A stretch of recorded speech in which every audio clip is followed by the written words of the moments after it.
And we first of all thank the college today for accommodating the Scottish Affairs Committee. It's the first time I think we visited here, so we're very much looking forward to our sessions here and having a roundtable with some of the students later on. But for the purposes of this inquiry, agriculture in Scotland, we're very grateful to our guests this morning, just for our records, who you are, who you represent, and anything by way of a short introductory statement. We'll start with you, Ms. Rowell. Good morning. Thank you very much for asking me here. My name's Kate Rowell. I'm the chair of Quality Meat Scotland. Quality Meat Scotland is the levy body in Scotland, as I'm sure you know, and our strategy is to help develop a sustainable, professional, resilient and profitable red meat industry, and to contribute to the 30 billion target set by Scotland Food and Drink for 2030. Grateful. Ms. Kay.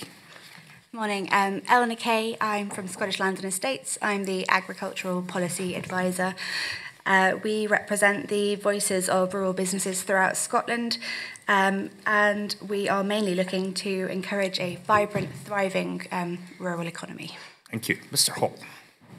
Good morning, my name's Johnny Hall and I'm Director of Policy with NFU Scotland. NFU Scotland's interests in all of this discussion has been highlighted over the last 2.5 years by a desire to see a positive outcome from the Brexit process in terms of moving ourselves out of the shadow of the CAP, developing policies that are appropriate for Scotland's needs to build a vibrant, profitable agriculture and one which underpins our food and drink sector.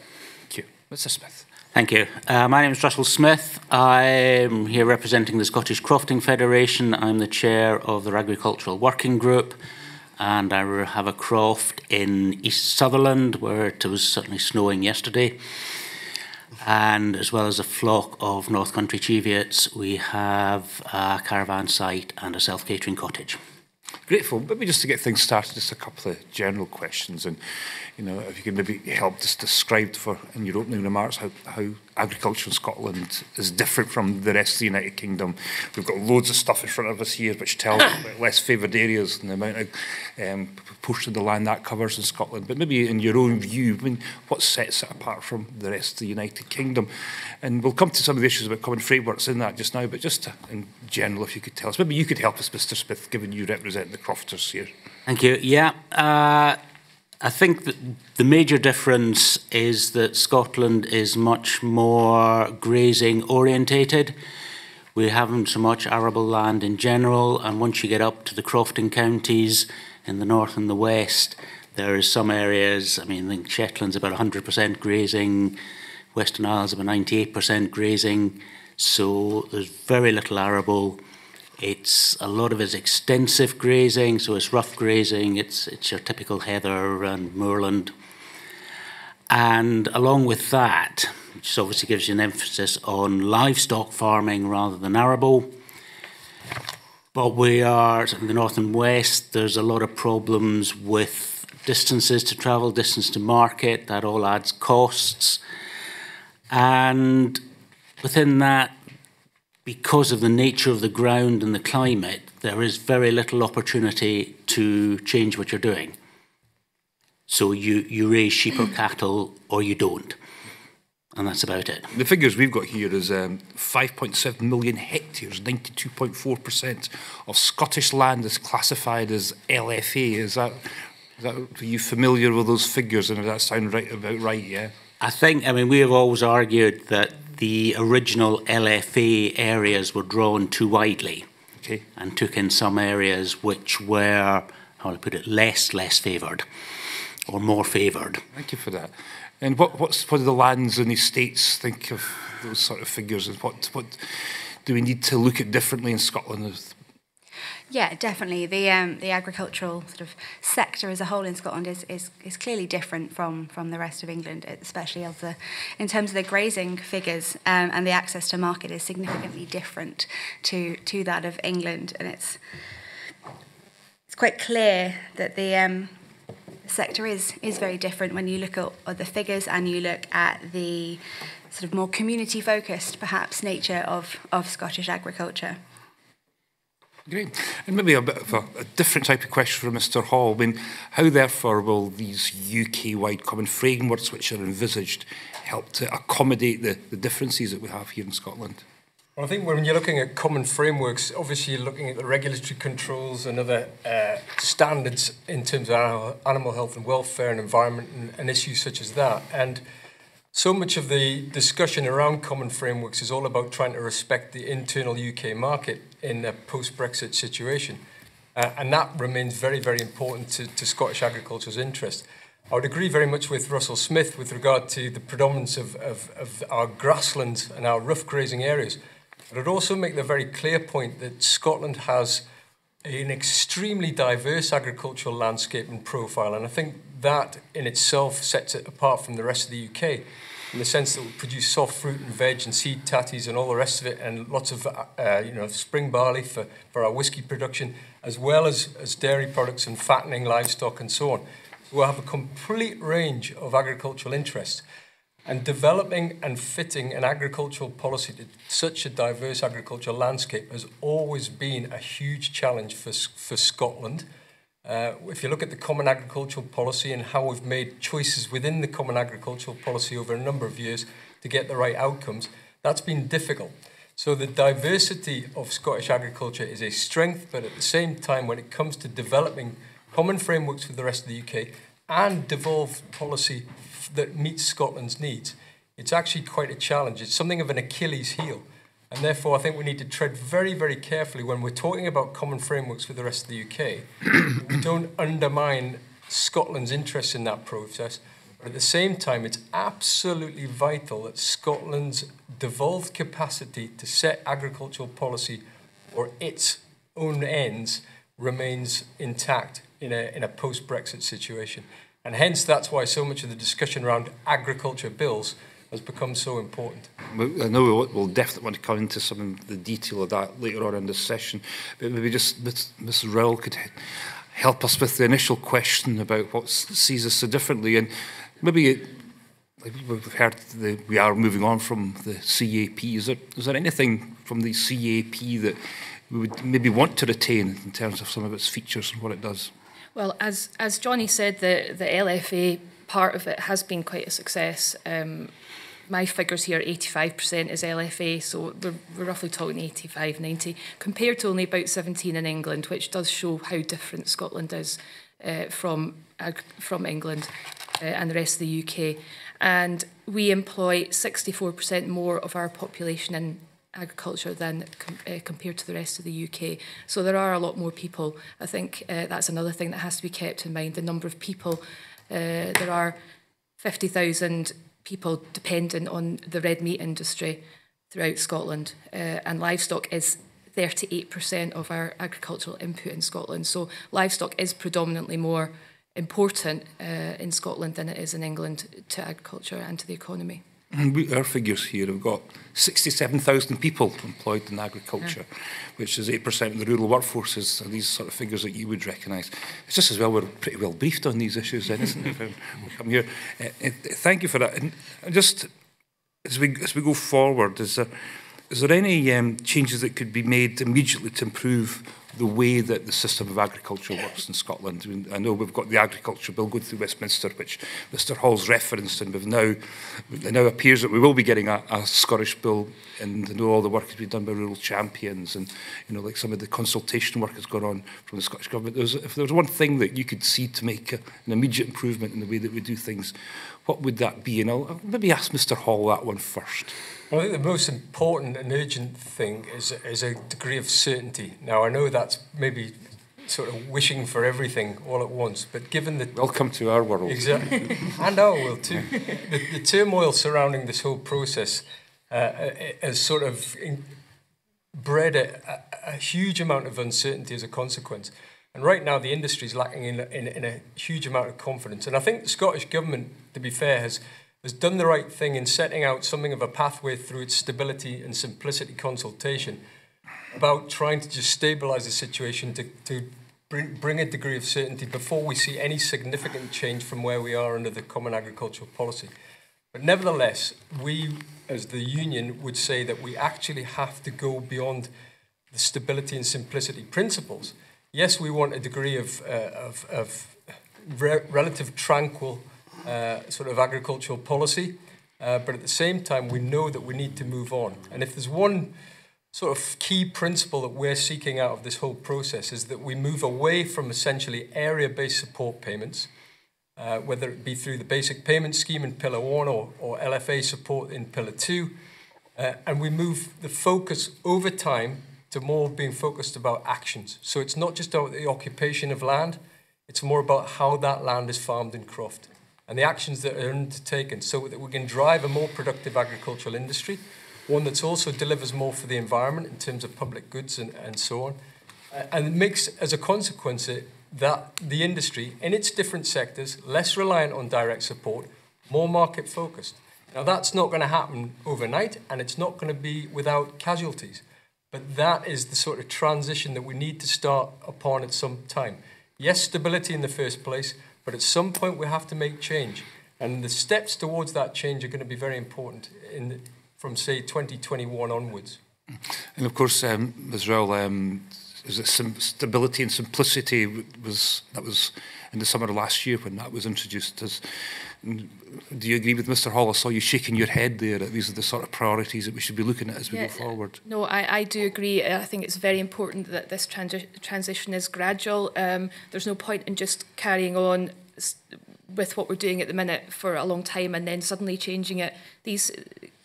Johnny's quite right. These changes need to come. Productivity needs to be increased. We need to be doing more for the environment, but we can't just say, right, tomorrow you've got to change everything you do. It's got to be a managed transition over quite a long period of time, or else there is going to be chaos in the agricultural sector.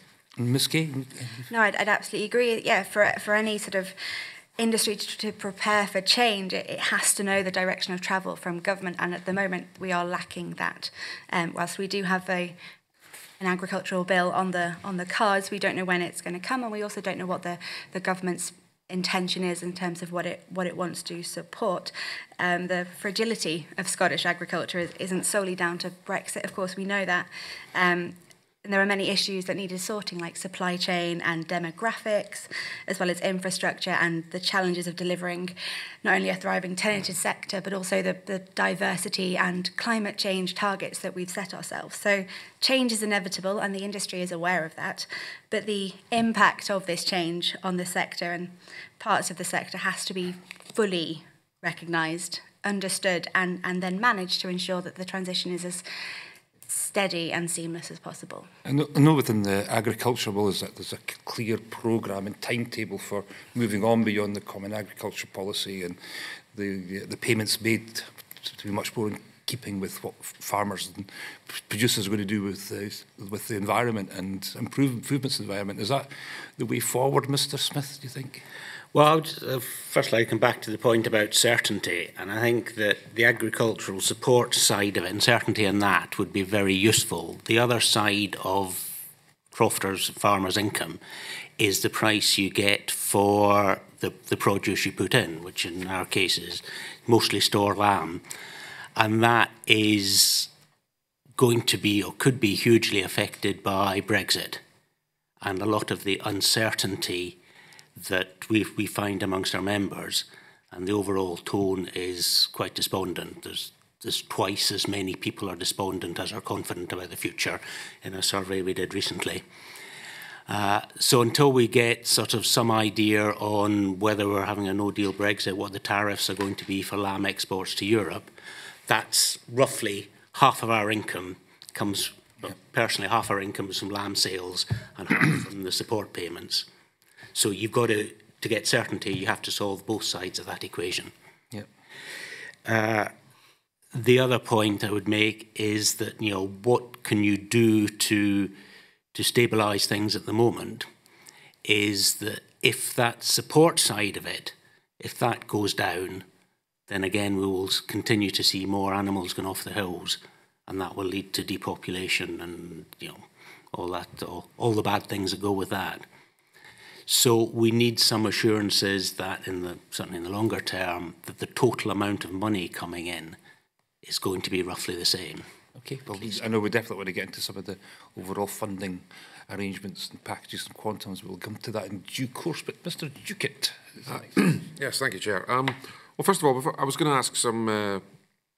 before I get onto the Crofton side, I just wanted to ask Mr. Hall, you mentioned in your opening remarks that we're leaving the shadow, using your words, the shadow of the Common Agricultural Policy. I was wondering if you could just summarise quite briefly what you see as the main advantages of coming out of the CAP and what the UK government in particular, because that's where or the UK Parliament we are talking from, need to do best capitalise on those opportunities. Well, for 40-something years, 46 years now, UK agriculture, Scottish agriculture has lived within the auspices of the CAP, and that's gone through many iterations in that time. And in many ways, that has provided certainty in terms of support payments and obviously access to the single market and the protection of a customs union and so on. But it's also, in many senses, and certainly in my opinion, I asked the question, has it really done Scottish agriculture any favours over that time? Has it driven a dynamic agricultural industry? Has it driven a desire to deliver what the market wants? Has it enabled new and developing businesses to expand and grow? Or has it thwarted those individuals in their efforts to grow their business? Has it encouraged innovation? I would say no, it's probably stifled innovation. And to quote George Eustace, which I don't always like to do, it has often incentivized inertia. Now, we want to move beyond that. We want a much more dynamic, resilient and productive agricultural sector in Scotland, which meets the needs of the market, but also delivers on a whole raft of public interests as well. And I think there is an opportunity to move out of the shadow of the CAP, as I say. But as others have said, and I totally agree with, we need to do that in a very managed way. And going back to the chairman's point, there's a clear direction of travel and a transition process set out in the UK Agriculture Bill for England and to a degree for Wales and Northern Ireland as well. I'm not suggesting for a minute that we go down that same trajectory or along that same trajectory, but we still do need a pathway for Scottish agriculture. And we are looking for that from Scottish Government's intention to bring forward a Scottish Agriculture Bill. And we need to understand what the scope and the process of that will be. As I said earlier, the stability and simplicity rationale is all good, but it only takes us so far. We do then need to move beyond. Because the CAP has been a huge comfort blanket in many ways, but at some point we're going to have to actually unravel ourselves from that and move forward and accept that actually that's going to be quite a tough and difficult process for certain industries and certain sectors. But in the long term, the prosperity of Scottish agriculture will only be realised if we take this opportunity. Okay, thank you. Just before we move on, because I was quite fascinated with some of these comments from Mr. Hall. When you talk about incentivised inertia, what specifically were you thinking about and referring to when you... Well, the CAP, as I said earlier, is predominantly about supporting areas of land and not how it's farmed. So since 2005 and the first iteration of decoupled payments in particular, and right through the 2013 reforms of the CAP, and the basic payment scheme, essentially the occupation of land and meeting certain minimum activity requirements on that land, and some of those are simply the maintenance of that land. It's not exactly encouraged farming operations and management of agricultural interests in a way that has been market focused and has driven innovation and driven productivity gains. In many senses, because of that support structure, it has enabled individual businesses to effectively tread water in many ways. They've not had to work hard or rethink how they operate in order to stay ahead of the game. Now, and in some ways, that has actually stifled some new entrants getting into the industry, simply because the occupation of land is the key to unlocking support. We would like to see actions that unlock support. And whether those actions are in the public, more in the public interest or more about driving productivity, or more market focused, that's where we think the future policy should go. I mean, you're right, we don't know what's going to be included in the Scottish Bill yet. All we know is there's going to be one and it's going to be informed about some of the consultations that will be going on. But what the Cabinet Secretary said, that the Scottish Government has said it will differ from the UK Government by linking public funding to performance outcomes as opposed to the sustainable environmental gains which is detailed in the Agriculture Bill. Is that the sort of thing that you're going to be looking for when it comes to going forward? Yes, I think that's absolutely right. Now, obviously, there's a lot of detail to be worked through on what that might mean. But essentially, whilst we need to safeguard our environmental interests in terms of water quality, biodiversity, and our contribution to tackling climate change and so on, there has to be elements within a future Scottish agricultural bill which drives productivity gains, incentivises adoption of innovative practices and so on. And we have a scheme in Scotland already called the Beef Efficiency Scheme, which has been much bemoaned and much criticised, partly because of the way it's been rolled out. But if you actually strip it back to the principles of what farmers are being asked to do, in principle terms, it's actually sound. And if you could roll that sort of approach out across other sectors, where you're driving costs down, you're looking at better margins, and then you're actually improving the resilience of individual farm businesses to be less reliant on support and more market focused. And ultimately, that's where every one of our members wants to be in the longer term. Okay, thank you for that. Sorry, David. Yes, so thanks for that. I mean, that was not as brief as I'd hoped, but a good summary. I'm never brief. But a good summary of some of the advantages we should be looking for. Mr. Smith, moving on to crofting and talking about UK common frameworks, what measures, in your opinion, of flexibility will we need to look for to meet the requirements of Scotland's crofting needs in particular? I think that the first point to make in general about common framework is that we believe, our members believe, that the common framework should be agreed between the four nations and not consulted upon or imposed.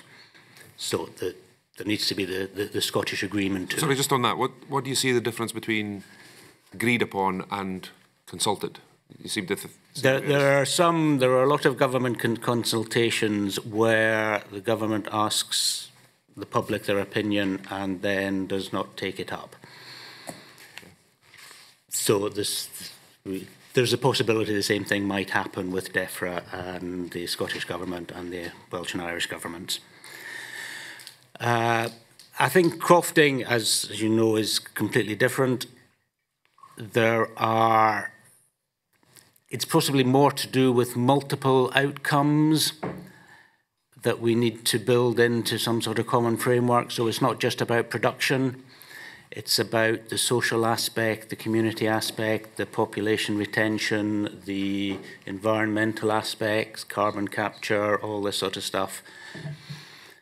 And all these have to be somehow included in a system. So it's not just about production or the use of the land. But having said that, our members, as Johnny was saying, do like production. They want to be rewarded for what they're producing, not for just occupying the land. So it's, again, how do you work that in, whether it's a beef efficiency scheme, something like that. What we are very keen on is anything to do with health schemes, health efficiency schemes, anything that could be involved to bring that on, which will improve productivity and just the whole animal welfare stuff, because that's what consumers say they want anyway. Mm-hmm. So we'd like to go more down that line. But all this must bear in mind, yes, we do want to drive forward productivity, but certainly in the crofting areas, a big part of our selling point. And I'm sure QMS will bear us out, if you look at their adverts, all the pictures are of sheep on moorland, all the Sullivan in the background. It's a North Country Cheviot with Sullivan in it, and that's what they're selling. It's an extensive system, high nature value, and that needs to be promoted. Partly because we don't actually have any choice of how else to do it. You can't farm intensively in the Highlands, or in most of the Highlands and Islands. You can't switch to growing wheat or barley.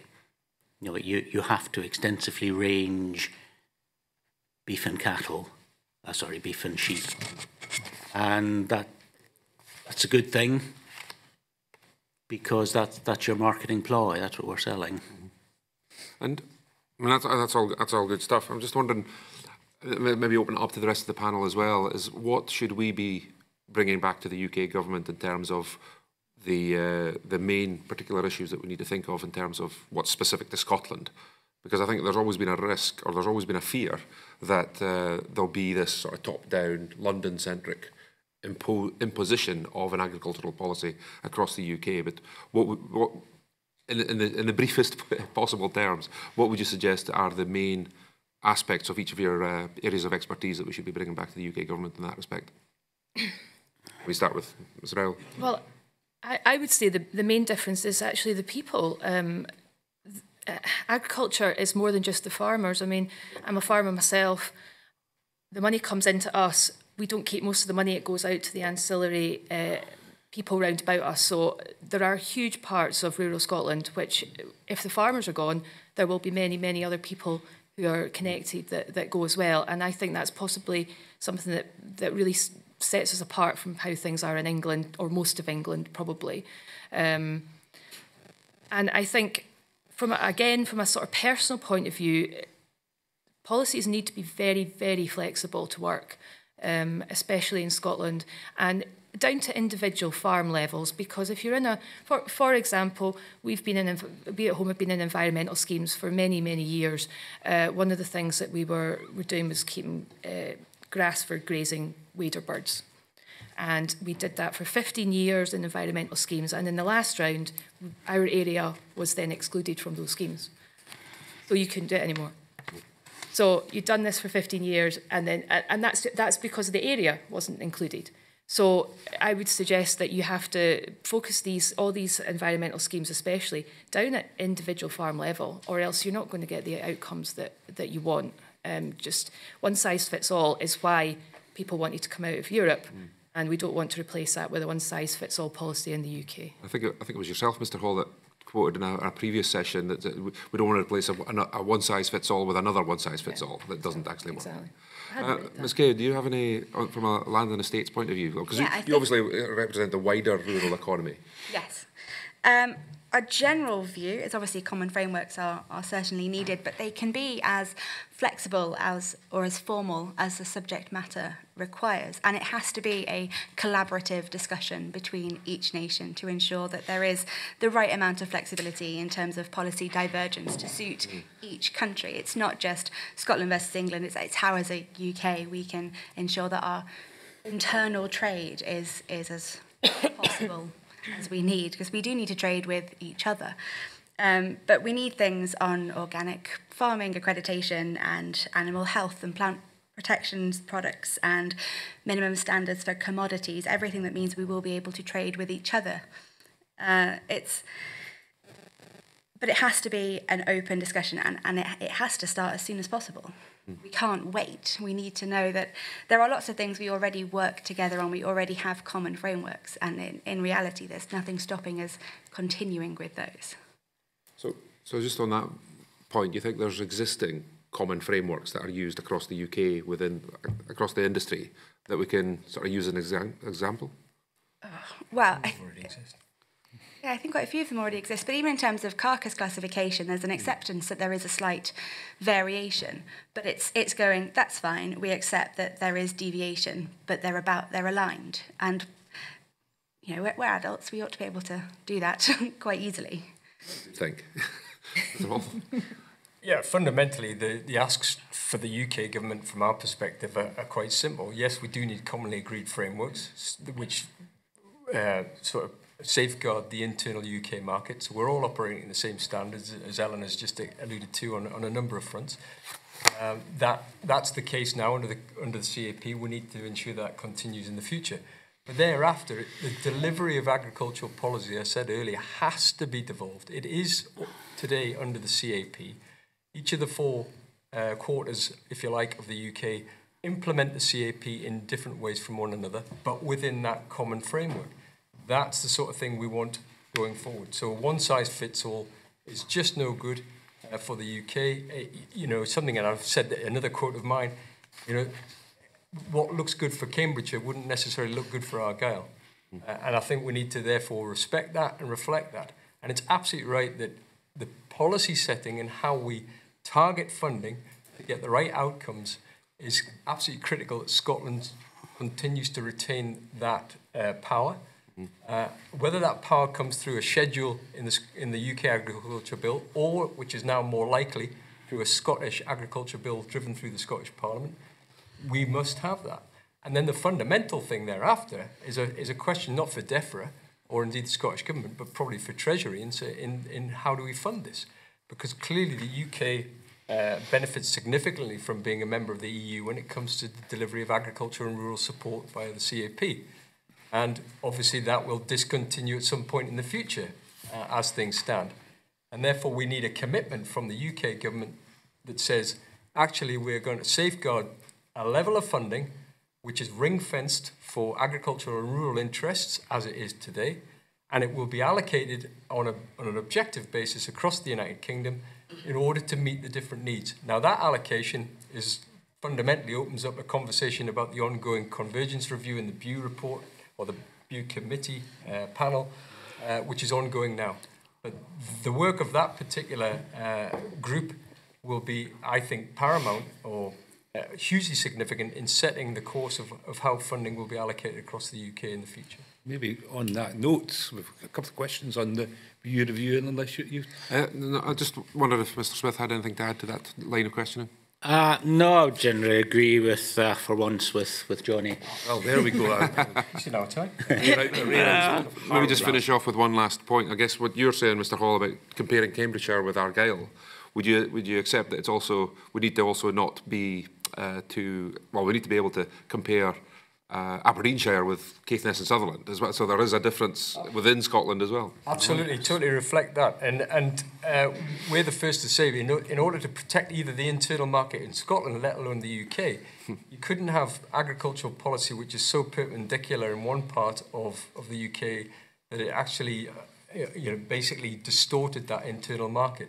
We do have coupled support payments existing in Scotland, the calf payments and the UHOG scheme for the Region 3 land predominantly. No other part of the United Kingdom has coupled support payments. But at the end of the day, there isn't ever going to be enough money to actually distort the market in that respect. We will continue to require elements of coupled support for certain sectors which are socio and economically important. And it's not so we can ramp up production. It's actually just to try and put the brakes on the declines that Russell referred to earlier, and which would really threaten our capacity and our performance in the red meat sector as well. So having that capacity to do that is going to be really, really important. So the argument we've always had with DEFRA is that whatever the outcome of this process, whether it's UK-driven or Scottish government-driven, the tools have to be in the toolbox. Whether they're used or not is another matter, but we still will require options, at least, to have things like support, to have things like less favoured area support, which is so critical to the ongoing viability, if you like, of many farms and crofts. Thank you. You, Gaffney.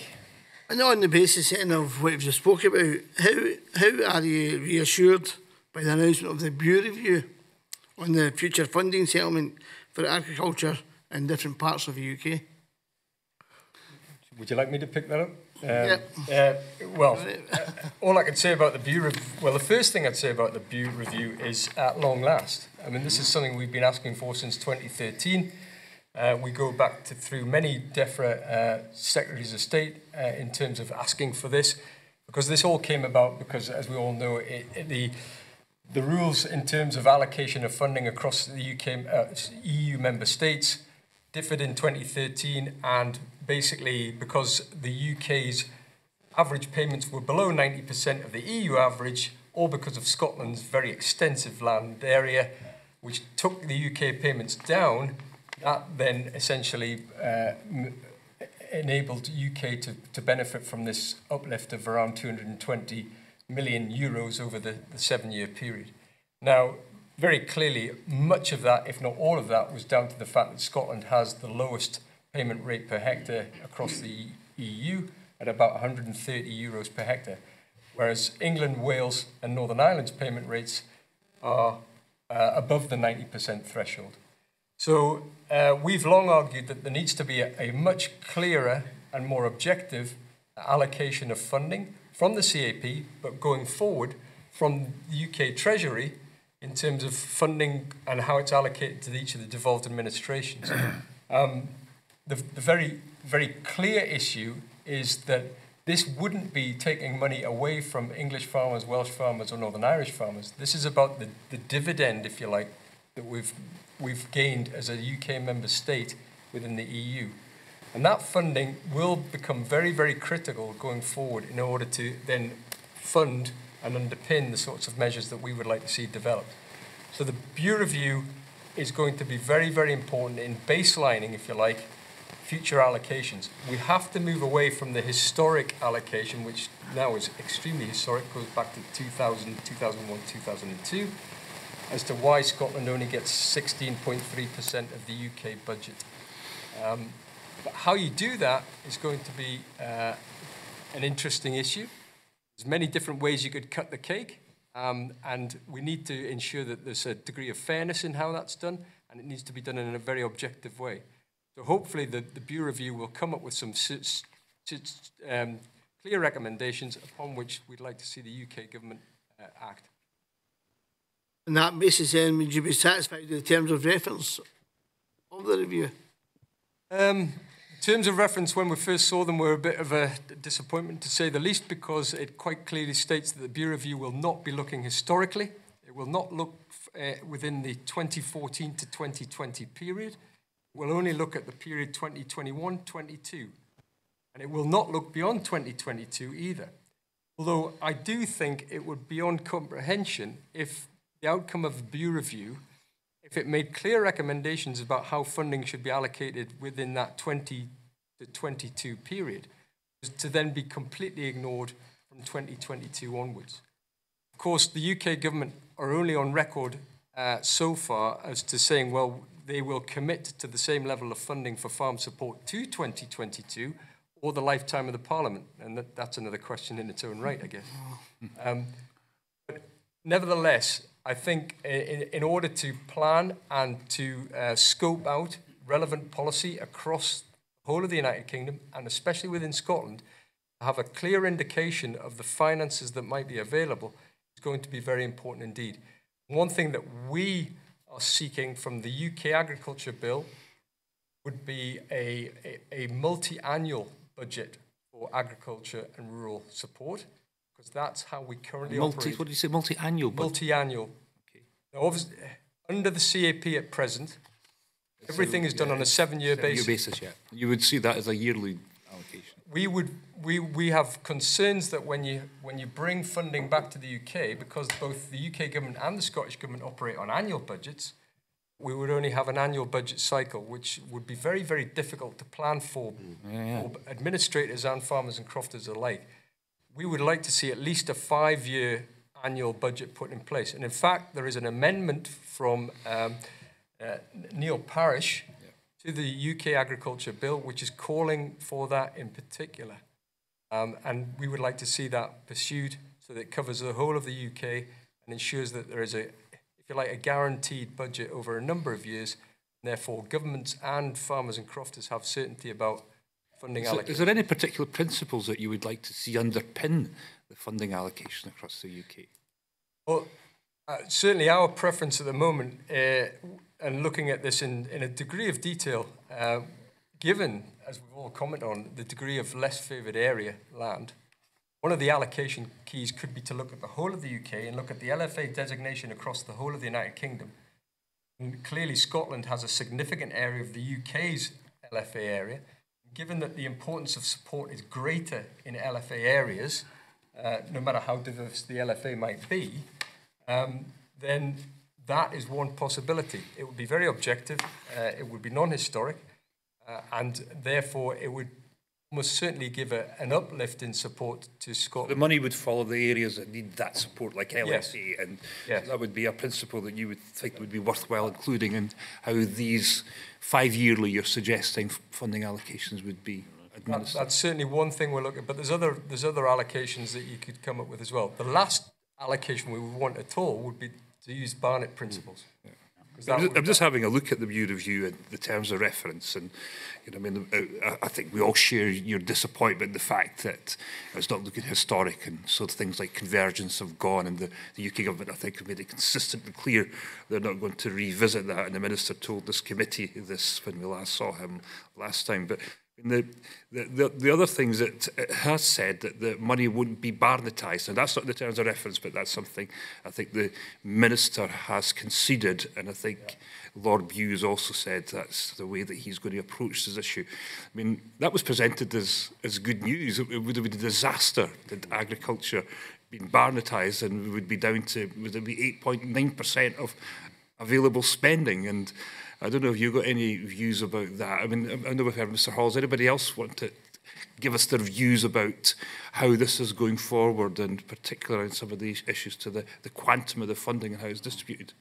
I would just say that, I mean, in terms of reference, the BEW Committee talks about environmental, agricultural and socio-economic make-up.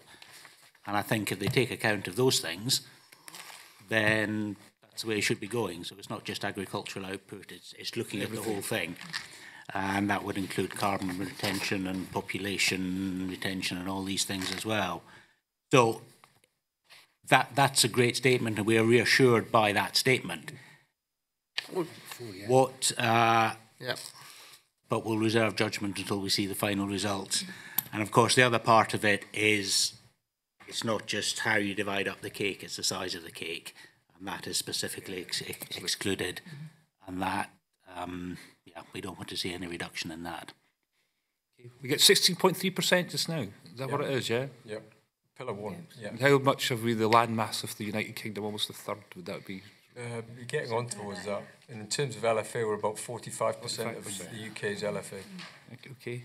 And BEW has got the opportunities to review the percentage overall share that each of the nations get. That's clearly part of what he will be undertaking. So I would imagine the NFUS Scotland, for example, will be advocating in the strongest possible terms that, you know, like a more favourable outcome would be required and desired.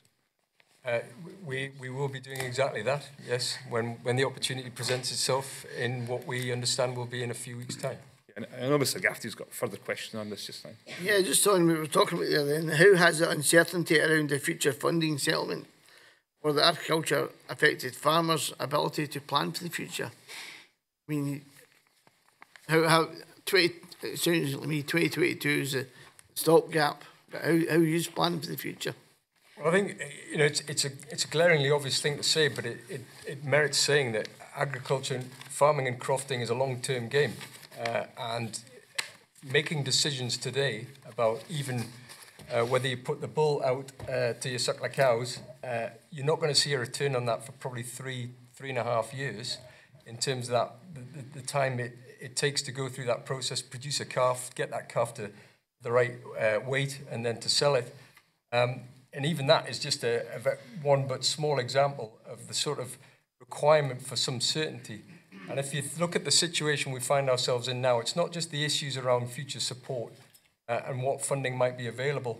It's also the issues around trade and what sort of operating environment we'll find ourselves in. Obviously, we've got the extremes of the no-deal WTO default, which would be absolutely catastrophic, right through to something close to a customs union and some sort of access into the existing single market. But how that will pan out, we just don't know at this moment. So that, again, is a further uncertainty. And we've got other uncertainties about things like access to labour and all sorts of other issues which this committee has considered. That stuff came up. So there's a whole raft of uncertainties. And that makes business planning in any context almost impossible. But particularly in a farming and a crofting situation whereby you're looking at annual cycles, but annual cycles over a significant number of years.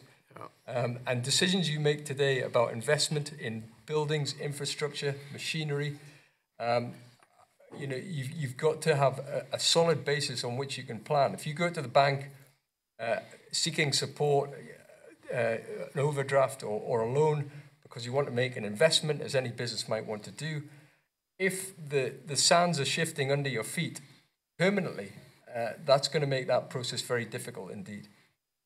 Has anybody else got comments on that? Like you just mentioned, like QMS, future finance. Well, QMS identified right after the vote that lack of investment could be a major issue, and I think that's been borne out. I mean, anecdotally, I've spoken to many farmers who have put on hold plans to build a shed, buy a tractor, increase their suckler herd, because they just don't know what's going to happen. So even the past 2 years has been bad news for the agricultural industry. If that uncertainty continues, you're just going to continue that cycle. Going forward, capital investment is going to be a huge issue because this investment has stalled. There's lots of things that are going to need to be, decisions that are going to need to be made quite quickly as to whether people stay in farming, downsize, increase, and we've just been treading water, really. So I would completely concur that with NFUS that we need certainty, and we need it very, very quickly. And it is, Johnny's right, it's such a long-term game. You buy a bull, you're expecting that bull to work in 10 years' time. 10 years is a long way away, and annual funding decisions are no good for us. Any other comments? No, I would agree. The uncertainty certainly doesn't help. Something like 67% of Scottish businesses, not just agriculture, haven't done any Brexit planning. They haven't even thought of how they're going to adapt and respond to the Brexit challenges. But I do think the industry is capable of rallying itself. Probably not everyone. The middle 50% will, I imagine, stay and wait and see what's going to happen and what comes out in the wash. And the industry, however, does have a history of evolving and responding to the challenges it faces. It won't be easy. And that's why the support they need has to be forthcoming from government. They have to be encouraged to plan their businesses, to look at their efficiency, to understand the markets they might have to start trading in. And there needs to be support to encourage businesses to start preparing, because there are things they can do, but at the moment that information just isn't coming to them. David, you want to ask? Yeah, just obviously the word certainty and uncertainty probably comes up a lot more than certainty, to be fair. We heard a separate session. We heard from the seafood producing industry that I think it was across the panel on that day, was as long as we know what the outcome of the current negotiations are going to be, at least we could make plans based on that. Mm-hmm. Is that, I know that in agriculture, certainly in food production and meat production, it's, the cycles are a lot longer than for fish. But is that something you would agree with? That as long as we knew what was happening, we could plan. Yeah, that's absolutely true from our point of view in the red meat sector. If, for example, the trade deals go the wrong way, or we come out with no deal, which would be a disaster, sheep the sheep industry is going to go down. So you've got the decision to make. You have a farm. What do you do with it? Do you go further into sheep? Do you go further into cattle? If there was some certainty, people could start making those decisions. At the minute, nobody knows. And Mr. Hall, you expressed a sort of spectrum of possibilities, from no deal, WTO arrangement, to something resembling single market customs union. Going back to the withdrawal agreement that was agreed between the UK and the EU, roughly how far across that spectrum would you suggest that was? Well, significantly far away from the no deal situation, to make us feel reasonably confident that what was on the table was at least a start. Albeit, it still had its imperfections and huge questions around it, but at least it was something. As things stand, nobody's got any idea of where we might be, whether we do crash out on the 29th of March, or we end up with some sort of deal which we can then work through over the next almost 2 years to 31st of December 2020, and by which time we will find out what the longer-term arrangement might be with the EU, and equally important, what avenues we might be opening up into different markets, and how much exposure that might give us on the one hand, but how much opportunity it might also give us. So these things remain very, very unknown. And I agree with Kate in terms of the market and the trade side of it. The uncertainty is huge, but I think that then, in some ways, almost puts greater pressure on the agricultural policy and support side, because, and this is where I would agree 100% with Scottish Government, is that whilst there's that huge uncertainty, giving some stability for 2019, 2020 into 2021 becomes even more important. If the operating environment, God willing, looks absolutely fantastic and it provides Scottish agriculture with new opportunities, and where we seize those opportunities, yes, we'll have to gear ourselves up for those. great. We can almost, dare I say it, you know, sort of move ourselves away from support payments and those certainties that we've clung on to for many years. But actually, the reality is more likely to be that we'll be in a very sort of uncertain situation for some time to come, because any trade deal is likely to take years to negotiate anyway. So I actually believe that the reliance on support in the interim, of one form or another, not necessarily as we know it today, is going to increase, and might well increase for certain sectors as they go through a very turbulent time. Could I just ask, I mean, I noted the letter which went from all the presidents of the various NFU across the United Kingdom asking to have no deal taken off the table. Have you received a response from that yet? Or nothing written. Nothing written as yet? Nothing written as yet. I think that was certainly it was very much a plea, if you like, from the farming unions across the United Kingdom, which is also reflected by the food and drink sector in Scotland. It was also reflected by wider swathes of the economy across the UK, from the CBI in Scotland to Institute of Directors, to all sorts of sort of basically trying to say, well, at least let's not go down the just out of interest. I don't want to get into a long debate about the withdrawal agreement and the political declarations. We might just leave it there and move on to Daniel Rowley. Okay, well, we'll bring it back to funding. How aware are you of the agri-tech funding that was part of the UK government's industrial strategy, and do you think that it's been easy for Scottish farmers to access that? I'll start off with that and say that, in our soundings of members, no one's ever heard of it. I would agree with that. I don't think it's... I hadn't heard of it. I looked into it before today. I can't see any individual farmer being able to apply for anything in that. I think an observation about the industrial strategy was that agriculture and largely food production were omitted in the first place when it was first kicked off, which actually sort of kind of puts in perspective where we are viewed as an industry. I think the agri-tech funding is vital, but it's probably not likely to go directly to the primary producer. It's more about underpinning our fantastic research institutions and so on, and how that then can be transferred, if that's the right way, into more effective and efficient practice by individual farmers. I think that's the route that we have to go down. But funding for that research and that development is going to be key. Is that a common problem, that there are schemes there that perhaps aren't well enough advertised, or that people aren't able to access? Well, I think if we're not aware of them, then we don't know it's a problem. I mean, obviously it is, yes. These things are. And I think one of the issues we have, money needs to go into research. I think in extensive livestock farming, such as most of our members participate in, there's probably not that much scope for technology. So we're looking at health schemes which might include traceability, which is, could be a technological solution to that. And you start thinking about, can we have drones to check our livestock in the hill? But there's a lot of things which need done. I mean, broadband would be an obvious thing.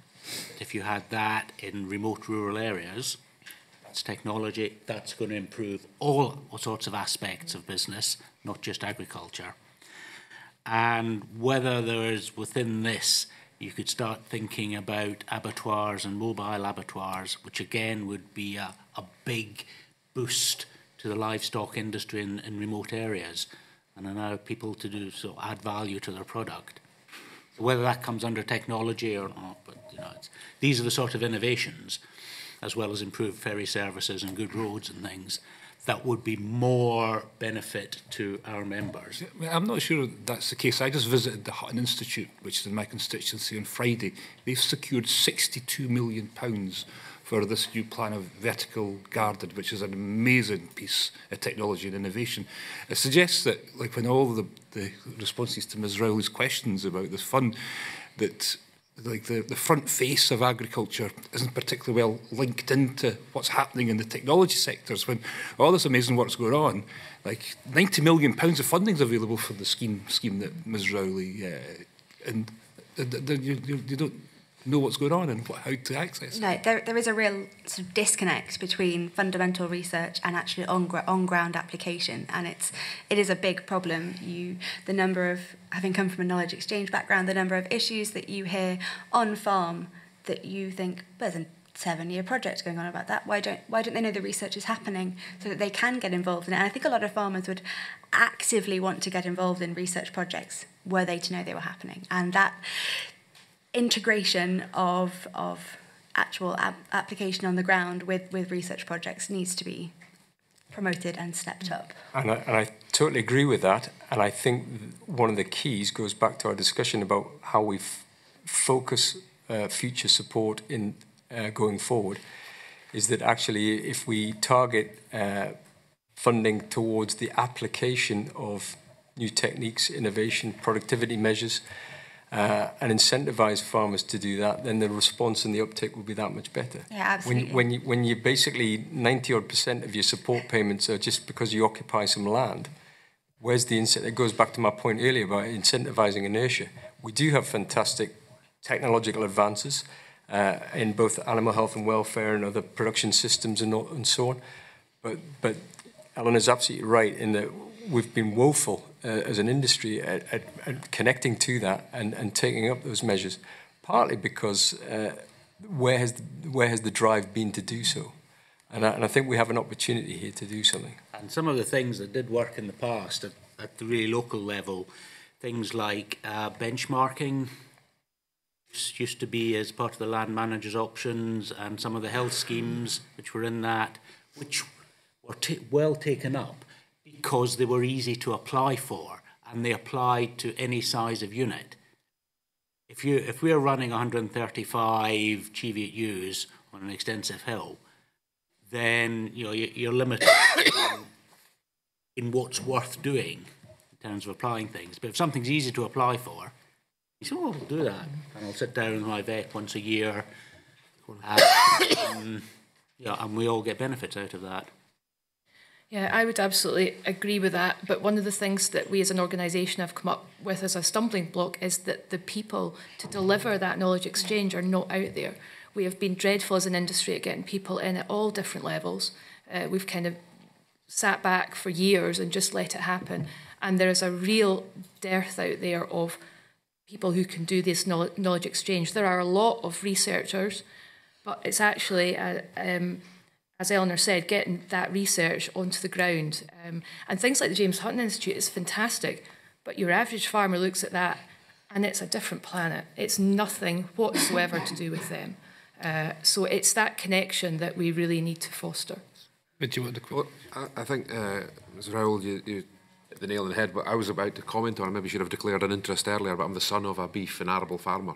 Who's very set in his ways, much to the frustration of my brother, who's trying to follow on behind him and would love to do these, examine some new ways of working. But, I mean, I guess my question was going to be, is that an issue with your more traditional set in their ways farmers? And I'm getting the impression from what you're saying that it's also an issue with, if not at a government level, then at least the wider population don't necessarily think of agriculture as an industry or something you could apply innovation to. But our influence is more with the government than with our parliament than with the general public. But do you think there's something we could do as a committee to maybe try and encourage the government to view agricultural as more of something that could that innovation and technology could be applied to through the business, energy and industrial strategy department, for example?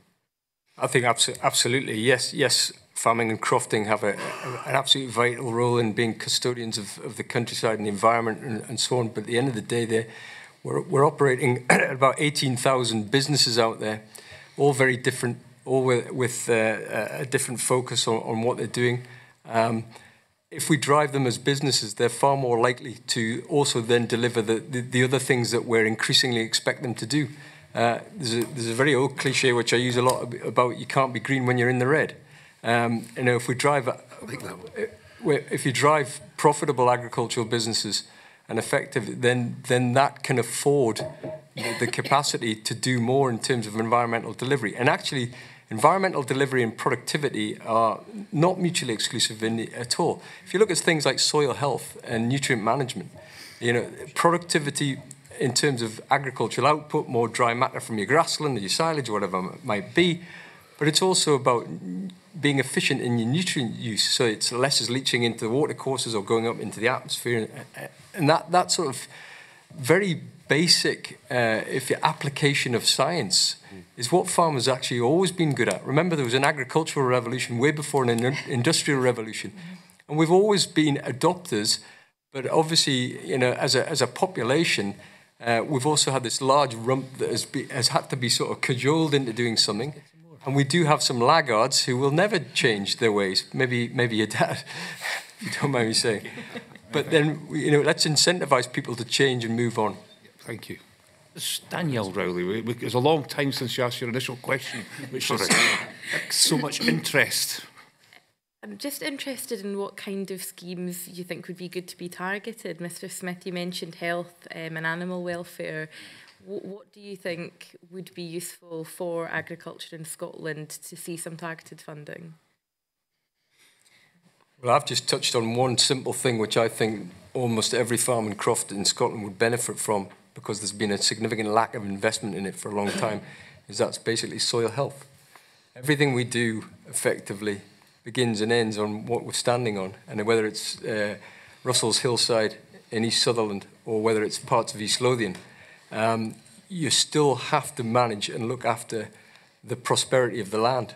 And yet, because there hasn't been enough fat in the job, particularly from the marketplace, and all the support that's been captured by farms over decades has actually paid for working capital and paid the bills and all the rest of it. One thing that's crying out to be done is invest it back in our soils and get our soil health back.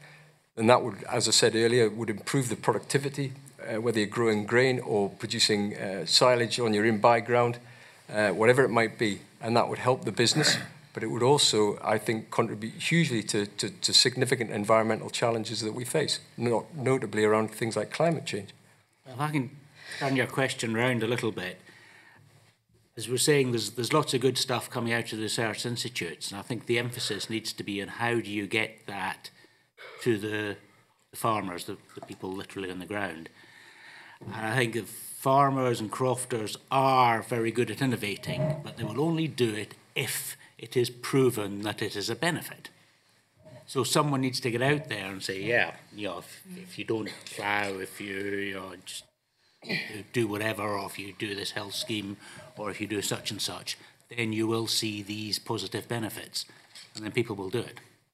I was at an SRUC presentation where the lecturer said that if every livestock farmer had a set of weigh scales, if they were bought a set of weigh scales, that would increase productivity, because if you're not measuring what you're doing, you can't know if you're getting any better. So that's a very, very simple thing, a one-off grant that you apply for and get some weigh scales, and that then could lead you into further benchmarking and at least knowing where you are so that you can then try and improve. No, I'd add to that. I think it's anything that sort of supports them using tools like whole farm management planning, fertilizer use efficiency, live weight gain, anything that enables data to be collected and then analysed and better decisions to be made. Well, ultimately, although you won't get everyone to do it, it will ultimately raise the average of the whole industry, and it gets you the increased productivity, but also the resource use efficiency. They understand the economics of it, and they can deliver those many biodiversity, environmental benefits that we know they deliver. We just don't seem to record them delivering them. I mean, data and better decision-making is absolutely fundamental, as Ellen has just said. And I think one thing we do have in this day and age, every farmer I know carries a smartphone. And a lot of them, and an increasing number of them, are using them to help manage their businesses in all sorts of different ways. And it's something as simple as that might. It's conscious time, and I want to talk to you about some of the immigration-related issues. But I think this is fascinating. Thanks, Danielle, for that. And I think with this part of our terms of reference as we're looking at this inquiry, but I think we need to examine and understand more the relationship between the coalface of farming, if you want to call it that, and some of the technology and other solutions that are available to farmers. But thanks for that. David Duckett. Sorry. Yes, your number 6 we're on. I was researching some farming technology stuff there. So moving on to migrant labour, something that we've talked about before. How reliant at the moment is Scotland's agricultural sector on migrant labour from the European Union? Can I answer that first? Having taken up this position about 4 months ago, the first month was spent going around processors, abattoirs, which I hadn't done for a long time. And I went round 6 or 7 in a couple of weeks. Every single one, the biggest issue they had was labour. That was the biggest issue. So everyone was saying, there are plenty of animals on the ground, we have the physical capacity to deal with more, and we have the market for it. We don't have the people to actually do the job. What would be the specific roles? Everything. Just everything? Everything in butchers, in slaughterhouses, everything. They cannot get the people. They were no longer talking about skilled labour. They were talking skilled as in the applicant had been in processors before. That was their level of skill. This is right now we're struggling. Yes, well, we're still in the EU absolutely, member state, absolutely. Yeah. Well, there were lines, you know, in one place there was a cattle line and a sheep line. They could only run one at a time because that's all they had the people for. And they had the capacity to run both at the same time and double their output, but they couldn't because of the people. So in the red meat sector, and the other thing in abattoirs is vets. You need to have a OV on the premises to run a processors. They are 95% of them are European, and they don't come above the £30,000. So these vets are not being counted as skilled. There's also vets in private practice, would be the other area that we would highlight. Mm-hmm. So vets are As well as, of course, a veterinary. Yes, I am a vet, yes. Saw that in your very glowing. So, well, that was going to be my next question about which specific roles were we seeing shortages of pressure on at the moment. But I guess one of the questions I wanted to expand this on was, what sort of trends are you seeing are you seeing any trends of labour from the EU? Obviously Brexit is having, or the idea of Brexit is having an impact, but are there any other reasons why the labour force is dropping off? Value of the pound possibly even more than Brexit. We've had a labour issue long before Brexit was even a thought. And a lot of it is the value of the pound. If you compare whilst the value of the pound and the value of the hourly salary has increased relative to the exchange rate and turning it into a euro, it's possibly stagnated, if not reduced. And that obviously has a large impact whether they come to the UK or whether they go to Germany or somewhere else in the EU. I mean, I've heard anecdotally, I mean, again, through my father again, who talks on a regular basis to his local abattoir, and one of the challenges he's been told about has been the economies of the countries that these people come from are actually improving as well, and coupled with the value of the pound, they're feeling less inclined to come all the way to the UK. It's less attractive. There's definitely greater employment opportunities on the continent, as it were. So Polish workers are going as far as Germany and not having to go as far to the UK. And as Eleanor says, the exchange rate has had a significant impact. Certainly from our perspective, we've been very, very concerned about this for a long time now. Clearly you can cut this in different ways. There's the seasonal and the permanent issue. Mm-hmm. There's the on-farm and the off-farm, as Kate referred to. And then there's this slightly more grey area of skilled versus competent. And we're very concerned, as we've got put in our written evidence, about the recommendations of the MAC, the Migration Advisory Committee, which has basically ignored all of that, and therefore going forward, we are already picking up significant concerns, particularly from, say, our soft fruit growers in Angus and veg producers up and down the East Coast. The availability of labour for what is now a much extended season compared to years gone by, in particular, will change the decisions about their investment and what they produce. And at the end of the day, whilst that's a small sector of Scottish agriculture, it is nevertheless very valuable in terms of the revenues that it generates for Scottish agriculture, and punches above its weight in terms of the value that we get from soft fruit and veg. And right now it is under threat, not because of market, not because of support, but entirely because of the labour issue. And decisions will be taken now about future investment, or indeed do we actually stop doing this and start put the land back into cereals or whatever it might be. And just finally on the labour issue, well, for my line of questioning, I think we visited, or some of us visited, a soft fruit farm last year, and one of the things we were told was that before the market or the labour market opened up in places like Romania and Bulgaria, a lot of the labour used to come from places like Ukraine and Moldova and outside of the EEA. Do you see an opportunity as we open up the immigration policy to be this sort of more level playing field for the whole world? Will that open up more opportunities? Yes, and just to illustrate that, every response that we put down to anybody about the labour issues, we always refer to non-UK. We don't talk about EU, non-EU, we just talk about non-UK because it is important that we look beyond the EU to the likes of the Ukraine going forward. So we shouldn't be necessarily discriminating in that sense that it's about EU, non-EU and UK. It's just non-UK. And these people play not only a hugely important role to the agricultural industry and other sectors of the economy, but what they bring in terms of culture and their contribution to society. And of course, hopefully, the economies of all countries around the world will improve to such a point that they don't need to come to Europe or to the UK to work. So I guess my question was going to be about, what do we need to do to upskill our own workforce? Or is it a matter of upskilling, or is it a matter of numbers?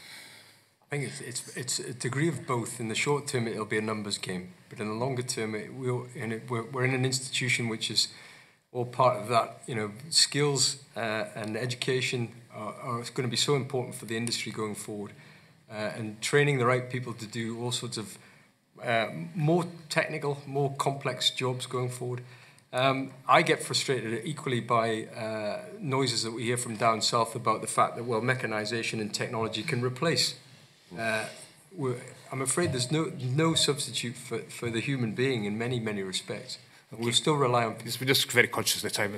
There's just a couple of questions I've got on this. And of course, today we are debating the second reading of the immigration bill, and there will be a parliamentary decision on that at about 10 o'clock this evening. And one of the main features of the immigration bill, of course, is the ending of freedom of movement, which I know that you guys have all made contributions about and made your feelings abundantly known. But one thing that you have done, Mr. Hall, was on the pilot seasonal worker scheme, the 2,500, which are going to be allowed into the United Kingdom on a 2-year pilot basis. And I think that in your correspondence, you've stated out that you think this is deficient. I mean, I represent not Angus, but the berry fields of Perthshire. Then I think 2,500 would probably just about accommodate some of the areas there. I mean, what did you say in terms of your correspondence to the government, and what are you looking for in terms of a seasonal worker scheme? Well, the numbers just don't stack up, you know, that's glaringly obvious from the situation we found ourselves in today to talking about basically an allocation or a quota of 2,500. You're going to be left with key shortages of seasonal workers at key times of the year, leaving fruit and veg unpicked, unharvested to essentially rot, and therefore decisions going down the line. Yes, in future years, 2,500 might be enough because there'll be less producers in those enterprises, but that's not the position where we want to be. So we've always advocated going back to the original source scheme, seasonal agriculture worker scheme, which is developed for Romania and Bulgaria when they were accession states to the EU. And it would be, we've always maintained it would be quite easy to dust that down and rejig that for the modern. I remember very well the old source scheme. I was a member of Parliament when it was in operation. We asked the Minister Eustace when he appeared before this committee just how the pilot scheme would be administered and how it would be rolled out across the United Kingdom. We didn't get much clarity about it in terms of a response, but he did sort of suggest that it would be in targeted areas in certain parts of the country.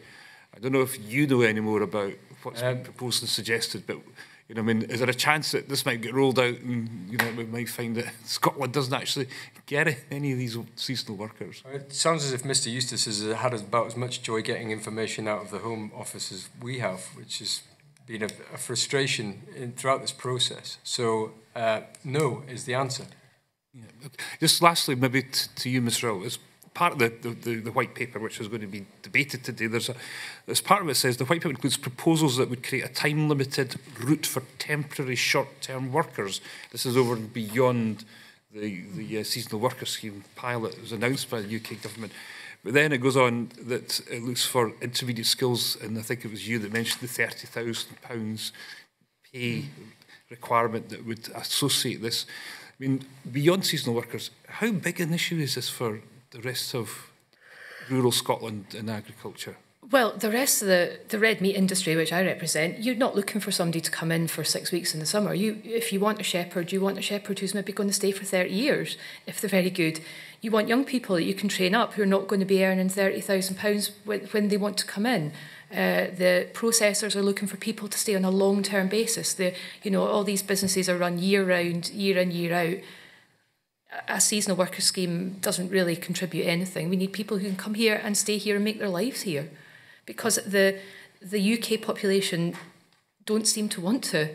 There's not enough of them, and that maybe is another point. One of the issues I think is that all these farms are in very prosperous areas. I know that in my own constitution, Perthshire, we've got unemployment of less than 2.5% in Perthshire just now. And I would suspect that in the more prosperous areas around, about Strathmore, it's probably less than that, and there isn't that availability of labour. But we noted your correspondence, Mr Hall, on this issue, and it's something that we'll keep a close eye on. You know this committee's interest in this scheme, and I think we've recommended it twice now in various reports that something is put in place. And as we go through this inquiry, we'll be looking at this further. But I know we've run out of time. It's been just one final point. I didn't know there was seasonal workers in Crofts. There aren't, but in the rural, you talked about the rural economy, and tourism is very important for a lot of Crofters and for farmers. Absolutely. And that also depends quite a lot on seasonal work. Thank you for reminding us of that very important issue.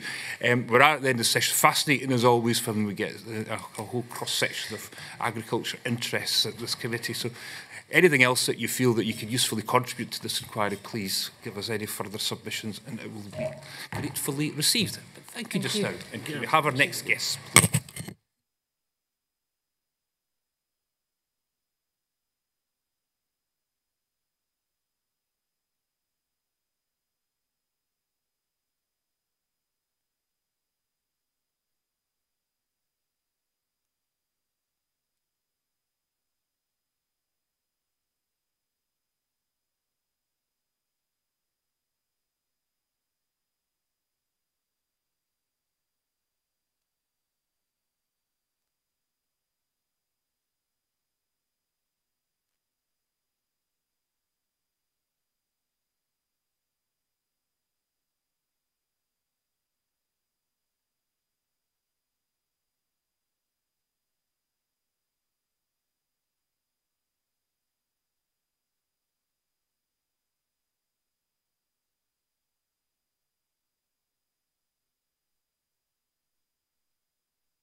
I know Ms Rowley's still to join us, but I know that time is short and we don't want to detain you unnecessarily.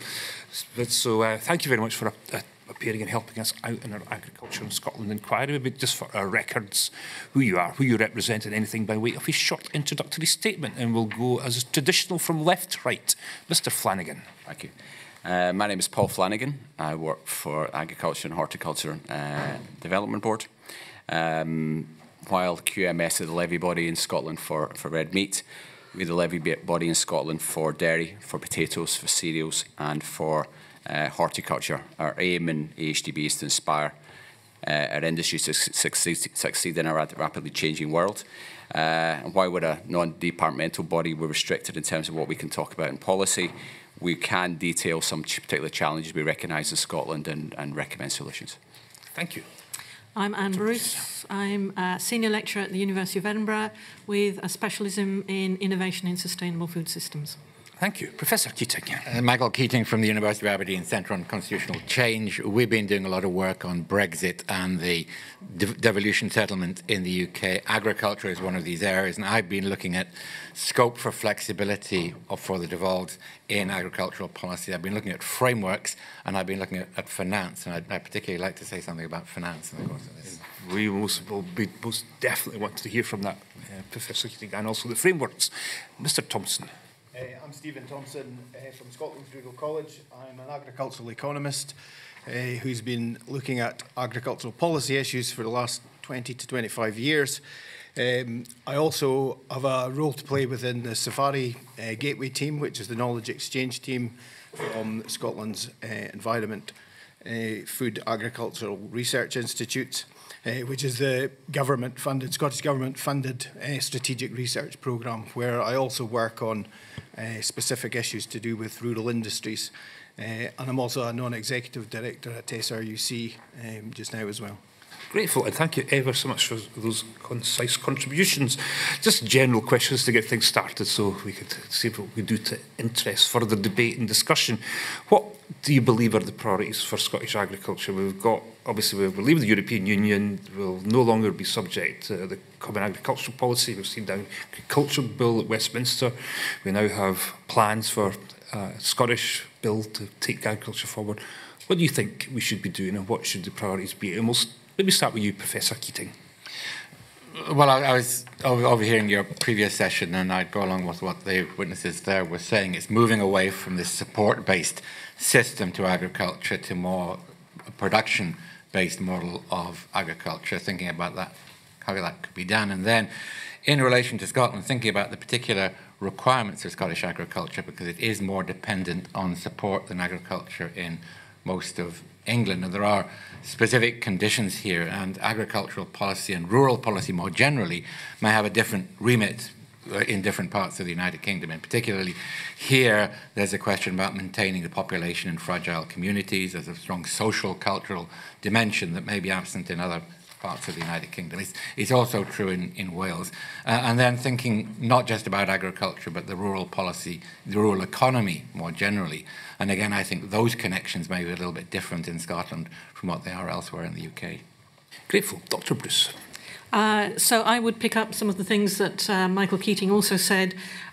Thinking about particularly the island and upland agriculture, to think not just about food production, but think about the whole food system. So whether it's support for mobile abattoirs or other such things that were mentioned in the previous panel, thinking about things in a One Health system that's looking at not just environment and animal health, but also human health, whether that's human nutrition or the well-being of farmers, mental health, well-being of farmers. Mr. Flanagan? Yes, so I guess I would agree in terms of land and reliance on direct payments, just picking up to other areas. Scotland will need to have continued access to non-EU markets, so particularly for the potato sector we cover and see the exports there. Markets such as Egypt and Morocco, getting continued access to them are particularly important for the sectors we cover. Also, I think the availability of labour, we touched on that just at the end of the last session, and I think finally for me, it's not just in Scotland, but it's UK-wide, would be agricultural productivity. And again, picking up some of the debate there about how we work with research institutes, how we get that back onto farm would be an issue not only for Scotland, but I think UK-wide. Thank you. Mr Thompson. Yeah, and there's a huge variety of issues at play here, all of which are interlinked to some degree. And I think we kind of forget that at times, that the trade issues, the labour issues, and then the support policy mechanisms within agriculture. So while we talk about future agricultural policy needs, it's embedded within trade and labour issues or immigration issues. The key things that we have to have in Scotland is this flexibility to deliver local area and at Scottish level, where we have got different priorities. We certainly have got far different cost structures to the rest of the UK, simply because of peripherality. We must be able to take account for that. We currently can't take account for that in the LFA payments. There's a whole host of issues with regards to how we go towards an area or a payment system that pays on outcomes, particularly if those outcomes are related to production. And whilst the WTO rules may hamstrung us somewhere there certainly is scope for us to make changes, but we shouldn't throw everything that the CAP has given us out and reject it as an evil, because there is some scope to maintain some of what they've got. When you're looking at the CAP, what features of it would you think would be worth preserving? I think there needs to be a maintenance of some basic level of income support, so a basic payment light, as you may have. So reduce the area-based payments. That would give you some baseline income support. And then a second tier, which would be all of the things that the previous session was talking about, innovating, adoption of new technologies, helping people diversify their businesses so they're not purely reliant on agricultural activity, becoming more productive, embedding themselves wider within the food system. Mainly what the stuff in the Pillar 2 really does, because when we discuss CAP, we very rarely get into sort of the Pillar 2. It's all about the direct farm payments, isn't it? When we look absolutely, at and we kind of forget Pillar 2 when we have this discussion. We get engrossed with the Pillar 1, the coupled payments that we have, and the direct support payments that we have. And we kind of forget that the Pillar 2 is the targeted element. It's the element that allows you to have that targeted support, which is delivering outcomes. Now, whilst some of them are not particularly well defined just now, there are elements of that approach. Whether we keep with a two-pillar approach, I don't know, but there are certainly elements of that approach which certainly have merit. Yeah, thank you for that. And Professor Keating, you mentioned the F word, the frameworks, and part of your opening remarks, and I think there's a commitment from the UK government that regardless of these frameworks, there will still be flexibility for the Scottish government to pursue its own what it considers to be its priorities. There's 24 frameworks, I think, is in play just now when it comes to agriculture and environment, even though there is talk that some may be being thought of as unnecessary because of I think it's the Welsh government involved. But is there the opportunity to have that flexibility in how the UK government is approaching frameworks, and what type of flexibility do you think that Scotland requires? Well, the UK government's approached the frameworks in a very strange way. There is general agreement, of course, that we should have a level playing field in regulation. Support is perhaps a little bit more difficult, but there's got to be something there that governs unfair competition amongst the various different parts of the UK. But instead of talking about general principles, the UK has got these existing powers, lists and lists of powers, 140 and 142, I don't know how many there are now, in little bits and pieces and excruciating detail, instead of saying, what is the overall objective here? What is the idea? What is the UK internal market all about?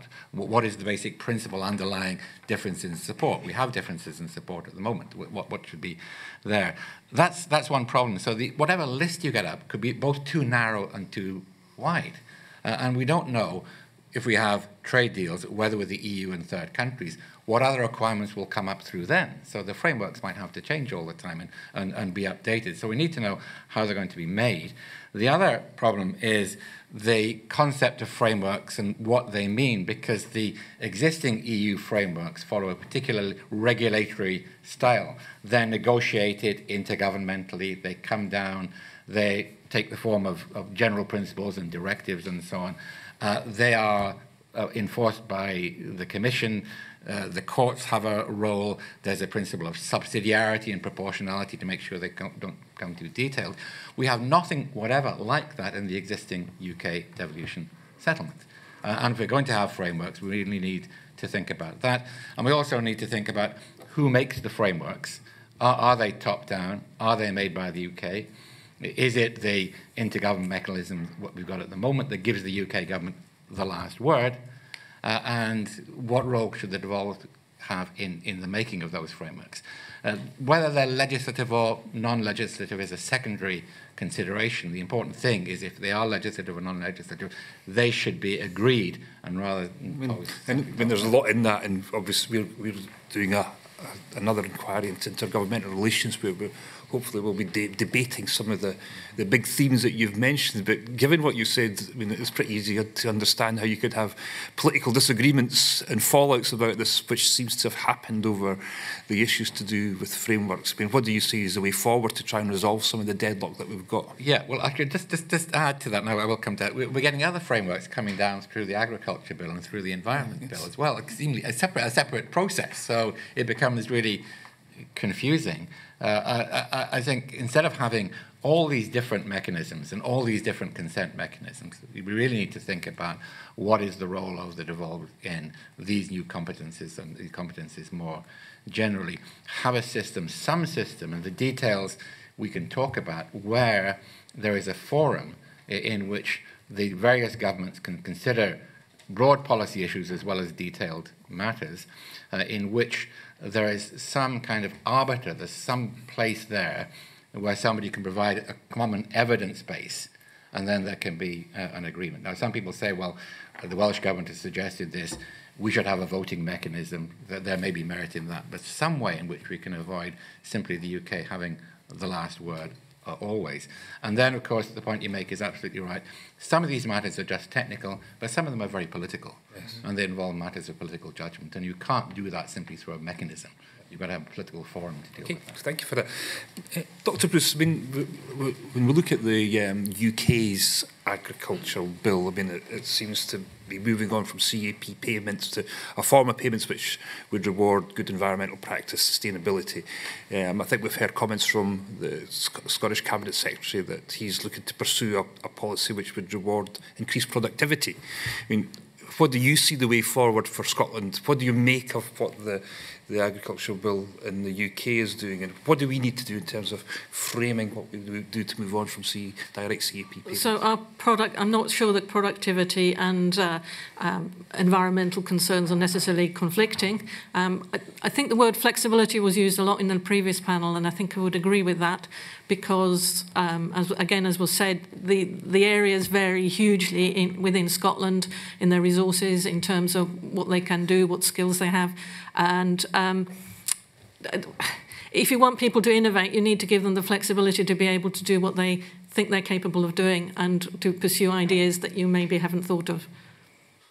And Mrs. Flanagan, have you got any views about the flexibility debate or the type of payments we should be putting in place as we go forward? I think productivity is particularly important for UK-wide and also for Scotland. And I would agree with Anne Bruce just in terms of that productivity is not mutually exclusive from environmental measures. I think if you look at the agricultural productivity in the UK, and we did a report in HDB last year, we're averaging at 0.9% compared to 3.5% for the Netherlands, and even 3.2% for the US. So we're significantly behind from a productivity perspective, and given the productivity per Scotland per hectare in Scotland is lower than England and Northern Ireland, we're below that in Scotland. So I think that's a particular area we need to address. Thank you. Gaffney. Will the direct financial support need to continue as a component for future agriculture policy? Flanagan. We need continued support financially. Well, I think if you look at the sectors in, which are largest within Scotland, which is the red meat sector, and I suppose cereals as well, they are particularly reliant on support from the support from the EU. So if you want a sustainable sectors going forward, I think that's clearly something we've got to look at. I guess I'm slightly restricted in terms of how I can answer that given our position of HDB, but if you're looking at a sustainable sector in Scotland, then I think direct support is something certainly in the short to medium term will have to be looked at. Mr. Thompson, you were saying that this would be required. What's your views about future funding? I think it's really required. I think some kind of income support is required. As we know, agricultural prices go through huge fluctuations on an annual basis, which means that it's really challenging to average out your profits. You can go through 3-4 years of depressed prices, and some kind of baseline support would enable at least that continuity of business to make sure that the farms are generating a profit. The key challenge is in the livestock sector, which is extremely reliant on agricultural support payments. And one thing we tend to never really get round to discussing this is that those support payments essentially underpin cheaper food within the country. So it's either taxpayers paying farmers through an agricultural support mechanism, or consumer prices have to rise in order to reflect that. And we never seem to get round to that discussion. And then, of course, if you have freer trade, then, of course, that will potentially depress prices further. And it comes back to what we were talking about earlier, is what social outcomes do we want from agricultural policy as well. And remember that without the farmers or land managers, whoever they may be, on the ground, then we cannot deliver some of those environmental outcomes that society wants. Yeah. That actually follows up then, if you don't have the baseline, what can be done to make agriculture more sustainable and self-sufficient? You talked here about prices going up, which would have an effect on every consumer, you know. But is there anything else that could be done? Certainly within the sector, some of my colleagues have been doing work on sort of resource efficiency use, so technical efficiency of farming, and there's huge variation in each of the sectors. And we kind of generalise when we talk about farmers and crofters as one thing. And remember, there's incredibly part-time farmers, and you've got those that are agribusinesses within this description of what farmers are. And within that, you've got a huge range of how efficient they are and how business-oriented they are. So there is scope, there is certainly scope across the sector for people to actually increase productivity. And Johnny Hall had referred to it as a blanket. I always refer to it as a pillow. Cap payments have been this soft landing pillow that you land on because it sometimes has stifled people, or not stifled, it's meant that they've not had to innovate as much as they perhaps could have in the past. So there are opportunities there. There are opportunities for people, for not everyone, for some people to do more added value, to have more integrated supply chains where you work with a finisher. If you're a livestock producer producing stored animals, that you work under contract with a finisher and generate relationships across the supply chain much more than what we've currently got. Just a wee supplement. If there wasn't a baseline, would some of these farms close? 100%.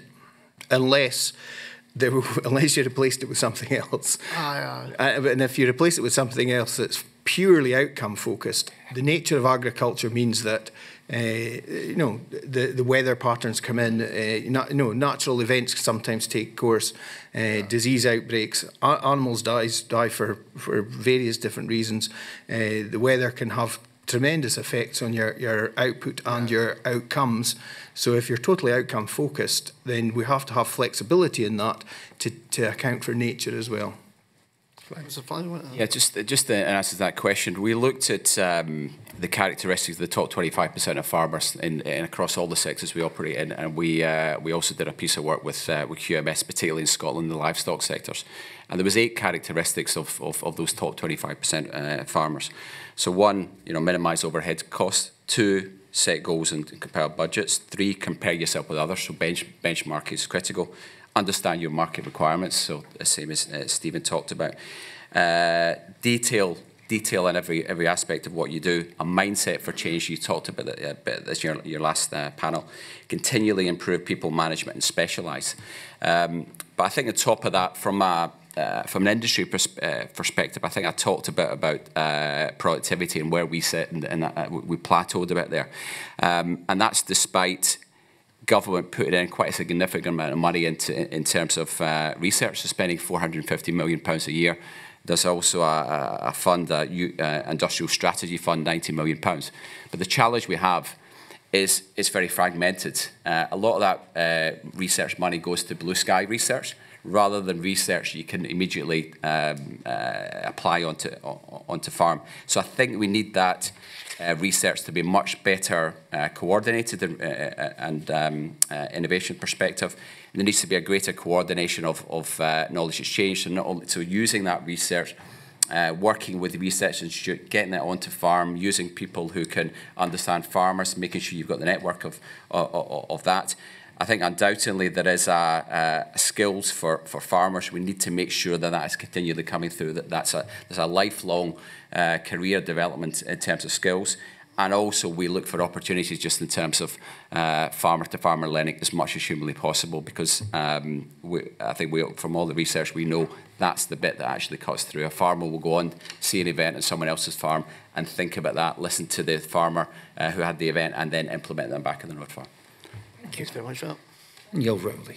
Thank you, Chair. Just to stay on the theme of innovation and productivity, I think the feeling that I got from the last panel was you can have schemes around innovation and you can invest in technology, but actually you need to make sure that the basics are right for each farmer, which it feels like they're not at the moment, and then that therefore won't help with the research. Would you agree with that? And do you think that, or how do you think policy could be more innovative and support productivity? I think what we need in agriculture is I know government looked at this in some other sectors, is a what works centre. Mr. Wishart talked about the James Hutton Institute as an organisation in his constituency. And when I took up this job 6 months ago, one of the first people I went to see was Colin Campbell there. And the way that he and that organisation approaches research and getting that information back onto farm, the way they approach restriction of funding maybe coming from government and how they're outward looking, I think that's critical. And so an organisation which like AHDB, like SRUC, like QMS, who actually go out and run events, whether that be monitor farms we run with QMS, or some of the strategic farms we run on the dairy side or on the potato side. Whether we do that, we need to work with the research institutes. We need to make sure we can help them translate that information back onto farm from a practical perspective. But at the beginning of that, we need a plan. There's no point doing some blue sky thinking, then having that sit on a shelf for a while. That needs to get back onto farm, and then we can improve the productivity, and that will have a positive impact in terms of profitability, and I think it will have a positive impact in terms of environmental measures in Scotland as well. I think the evidence is that if you involve farmers in actually developing the ideas that you're going to research, then there's more likely to be something that's appropriate for them. But there's also issues about there are times when people are more open to change. So generational changeover is one of them. But if you haven't got somebody who's going to take over the farm, then you're not going to want to, you want to do things slightly differently. If you're an older farmer, you're going to be wanting innovation that's going to make your physical burden less. So there's different sorts of things that are going to help different sorts of farmers. And I think a lot of the great ideas that are coming out of universities and research institutes, they're not always applicable on farm because they don't always take into account the restrictions that they're working on. So I would agree that weigh crates would be fantastic, but that's an extra thing to do. And you know, you have to see the benefits of that. You have to be convinced that spending that extra time when you're already pushed for time is actually worth it, and to sit down and actually look at those numbers and what do they mean and what do you do with those numbers. It's not enough just to weigh them. You have to also use the data. So, yeah. Yeah, it's a very interesting subject matter, and of course the government have invested quite a lot of money in a series of networks where farmer-to-farmer demonstration and that innovation is occurring on that farm and people can see what's happening. Beyond that, the agri-tech investment, I mean, there's just been an announcement of 28 innovation farms across the country which are teched up and will be used as demonstration tech farms. We sometimes forget that the science base comes into our practices pretty quickly. So the weight crates, there's work ongoing about automatic weight crates at water troughs for cattle, with imaging. There's a whole host of stuff. And the beef efficiency scheme, which Johnny Hall referred to previously, is genetic selection of animals. It's using the science base in a policy environment. So it does occur, and it does occur in different ways. It's sometimes just not so obvious to the farmers that technology is actually coming out of a research base. It's coming through a machinery dealer or you know, somebody that's within the supply chain. So there's different ways in which technology can come through. It's a two-way process. There has to be a willingness amongst the farmers and the crofters to change. And if you don't have that, you ain't ever going to have effective knowledge exchange and improve that productivity. So it has to be a two-way process, which is always back to, do we need a carrot or a stick? And just quickly, are there any innovation schemes that you'd like to see targeted by funding? I'm a firm believer that we shouldn't be funding people to do what technically is best practice. But I certainly think there are times where the capital investment requirement is a burden that probably puts people off uptaking technology. So enabling them to get that support to get over the hump, to say as an illustration, would allow them to invest in technology that can help their businesses going forward. Whether you do that through a grant scheme or a loan scheme or some kind of mix between, that's for policy to decide on. And I think we sometimes forget that good business is done on making sure that things give you a positive return, and we shouldn't look away from sort of cheap loans as a way to fund some of this as well. Well, thank you for that. Oh, sorry, Dr. Bruce, you wanted to come in. Just a quickie to say, it's not all innovation is technological. So there's lots of, you can do things in different ways. So there's social innovation as well. But one of the things that I've noticed talking to people who are doing innovative things is they've often been enabled to go somewhere else, whether it's to go to James Hutton and see the vertical farming or go to New Zealand or whatever, and they've seen ideas that they can then take back. So it's not just a technology flow, it's also an ideas flow. And why can't, I mean, vertical farming is often thought of as being in an urban situation, but why can't you do it in a more remote situation to feed the local population and the tourists and so on? So, yeah. Grateful, thank you. And I would say that, it's a generalisation when we say farmers don't innovate. There's some amazingly innovative farmers out there, and they should be congratulated for what they're doing. There's some of them are leading the science and forcing science into adopting new things. And in your constituency, with some of the fruit farms that are undertaking their own and funding their own research in order to develop new methods. So we shouldn't just generalise the whole industry as sort of those that don't uptake innovations. One of the major funding streams the Hutton Institute managed to secure was for the Barley Hub, which was a fantastic bit of collaboration, and I'm sure Mr Flanagan would agree, between the sector and the Research Institute, which almost designed the package, which hopefully will come to fruition now that the city's deal money is now going to be applied. So we're looking forward to that, and I'm hoping this committee will be able to go to the Hutton Institute in the course of this inquiry to ask them further about some of these technological issues, which I think is interesting, the committee, in terms of how we're looking at this inquiry. But Mr Ducat. Thank you, Chair. I want to bring it back to common frameworks in a second, but I just wanted to finish off on the technology innovation conversation. We heard from the previous panel that there's at least a perception of a lack of engagement with the industrial strategy, the Department for Business, Energy and Industrial Strategy. Is that something you would agree with, first of all? And as a sort of secondary question to that is, if we can make the industry seen as more of an industry, more of an exciting, innovative, technological, do you think that would be would have a role to play in attracting more young people into the industry? It's really good questions. I think that your first question, perhaps in Scotland, because of probably the geographical distance from some of these organisations, the agri-tech, there is a perception that Scotland is a little bit out of the loop. That said, you've got one of the hubs for agri-epi, which is not too far away from here, in Edinburgh. So, and while they have 28 farms throughout the UK, they have 9 specifically in Scotland.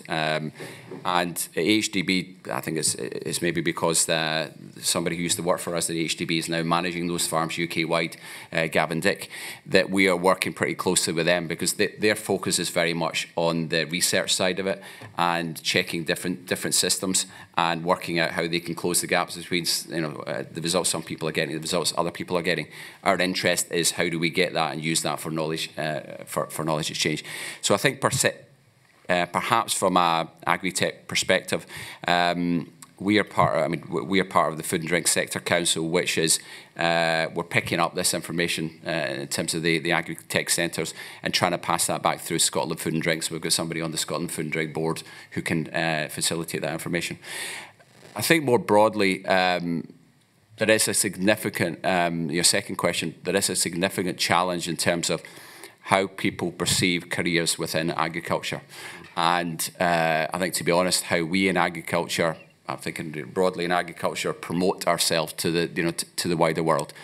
The areas where we've been talking about the last 5 or 10 minutes in terms of agri-tech, innovation, technology, would not be front of mind when people think about agriculture. So we have, all of us, I think have a responsibility to pull that out. I know James Hutton, for example, and SRUC, other good examples where they've got specific projects on genetics or whatever, they can get that out. But we need to promote ourselves much better, and we need to have that from an education perspective. We need to have that on the radar of career guidance, people at schools, and potentially in the curriculum careers in agriculture. But I think if we can promote ourselves better, we can demonstrate that it's possible to make money out of agriculture, where maybe some of the stories and people's subliminal consciousness of farmers it's a loss-making business. We can do that better, then it's more likely people will consider a career in agriculture. But I think the innovation technology angles to this are critical from a use hook and from a interest hook for people as they're considering careers. It's just a comment on the agri-tech thing. I was once very nearly involved in a proposal. I was involved in a proposal, although I never went in. The timescales in which you have to put these collaborations together is extremely tight. And if you're starting to do something new, you don't, it takes time to get the people together to work out what you can realistically do. And then often the lead partner has to be industry. And I think that's a big ask for industry to put in these proposals. The one I was involved in failed because industry pulled out of it in the end. Because they decided not to go ahead. Maybe that's an area that we need innovation to help compress the time scale.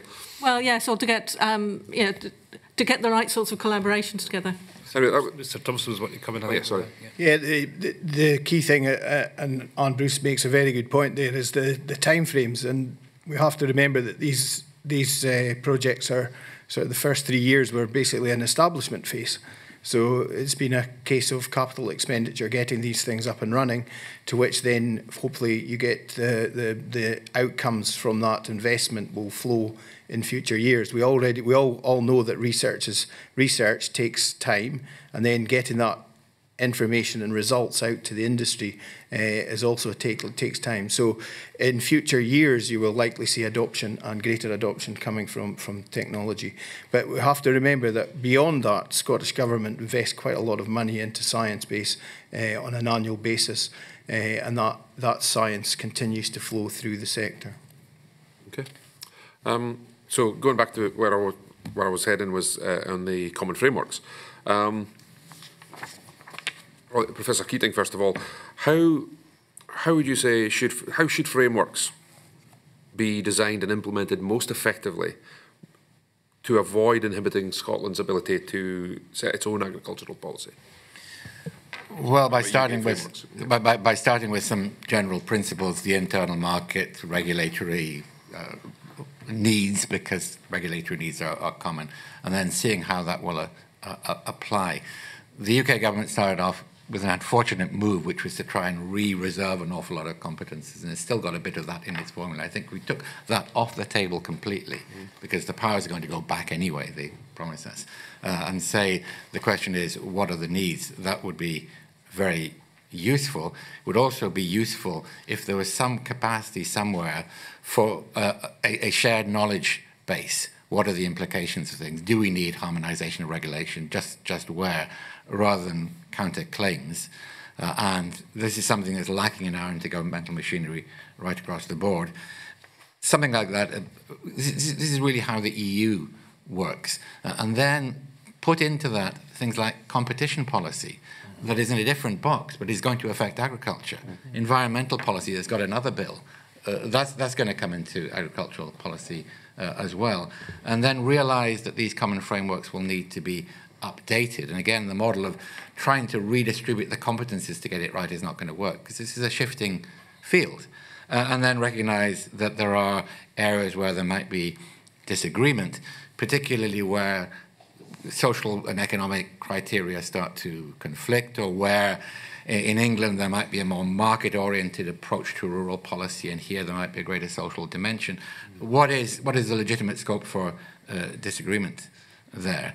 And if we did it that way, I think a lot of these problems could be resolved, because most of them I don't see there would be disagreement on, and highlight those areas where there is disagreement. And then what would the mechanisms be? There's got to be some decision-making mechanism, and I keep on repeating this, but it is critical, that says the UK government cannot just play the trump card every single time. There's got to be some kind of process there.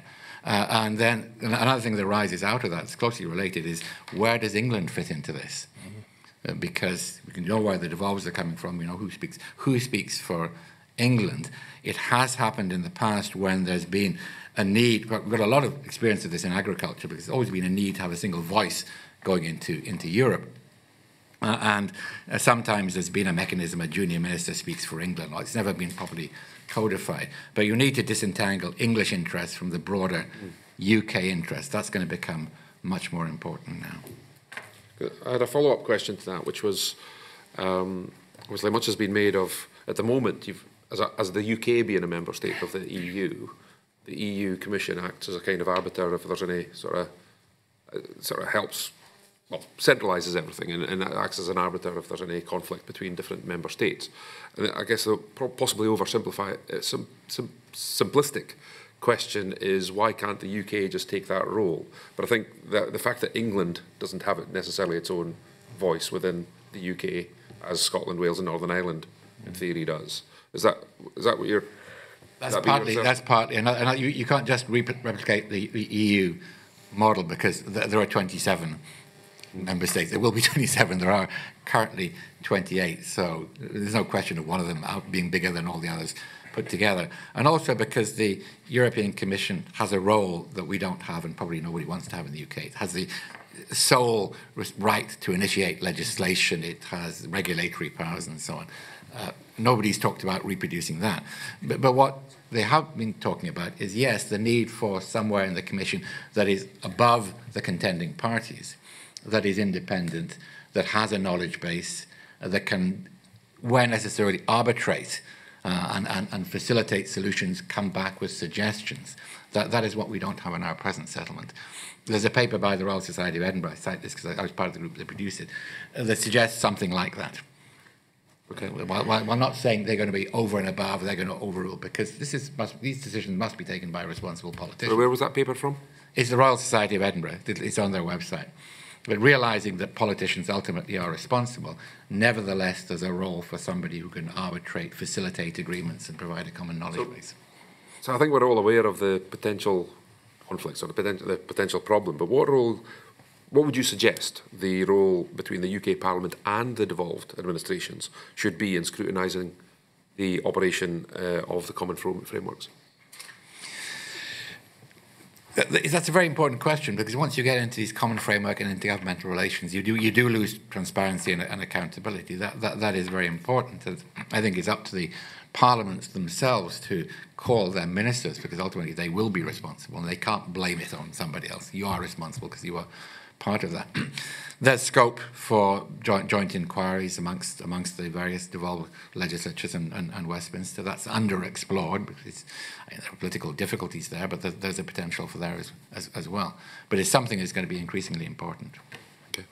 And just finally, if there's anything else that you can think of that about the relationship between the UK government and devolved administrations, I think the Chair's already mentioned it's a, sort of the matter of a separate inquiry, just over a general review of those relationships. But what specifically in relation to future agricultural policy should we be considering? Well, the role of stakeholders as well, and communities feeding into this. This is not just a matter of politicians. That's critically important there. It becomes extremely complex. And then the fact that the system is indeed becoming so complicated. We've got, I think I've counted 5 different consent mechanisms, apart from the Sewell Convention. I've got about here 6 different types of frameworks: legislative frameworks, non-legislative frameworks, sectoral bills, bilateral deals, ad hoc deals. It's becoming very difficult for the citizen to follow all of this. And I think that you say you're going to have an inquiry, and that is certainly due, because some simplification is in order there, so that people can understand what are the basic principles underlying all of this. Okay. Yes, Mr. Thompson. Yeah, I think the point that Professor Keating makes about the how do we distinguish between UK Gov and sort of the role of them looking after English interests came to light with the Agriculture Bill, where everybody started saying, well, how does this affect Scotland? Why is Scotland not included? Yeah, it's a very English-focused bill, yet it still has some elements of UK. And my concern going forward is that because they've jumped the gun, that they are suggesting that this is the way forward for the rest of the country.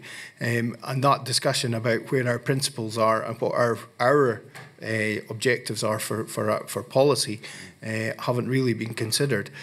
Going back to the framework, it's absolutely essential, as others have said, that we have common rules regarding pesticides, regarding plant protection products, veterinary medicines, animal welfare, animal health, environment, because these are the bounds, these are the rules of the game when you're coming to farming businesses and wider land management businesses, and providing that a legal competitive advantage in one a devolved administration over another would certainly cause problems. Then there's the issue which is the bone of contention of the Agriculture Bill, which is in terms of the WTO arrangements, where the UK obviously is a signatory to that, but the implementation of WTO policy is the responsibility for Scottish Government, and there's the 2 sections of the Agriculture Bill which has proven to be the big political dispute in all this. And I think the Scottish Government's view is that in terms of the flexibility that they feel that they should enjoy is to offer the type of support they think is appropriate and relevant to Scottish agriculture. And we heard from the previous panel about coupled payments being an example of that. What do you feel we need to do in order to try and ensure that we do get the type of solution for both governments, and we can make a breakthrough in a way forward in this? So some common sense. that would be your number one thing, but sometimes that's like well, it's too much to hope for in all these instances.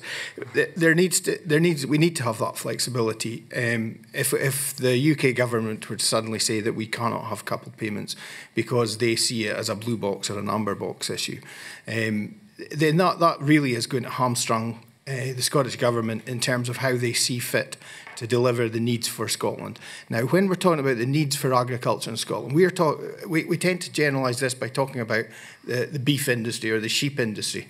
remember there's the supply chain. There's an upstream supply chain, people selling inputs into these industries, and you've got a downstream processing sector, and you've got all these hauliers. You know, it's a massive sector when you start thinking about who is all engaged in it. So suddenly to change the rules of engagement would potentially have wider rural economy impacts that I don't think people are really thinking through. You know, they're not joining all the dots of their actions.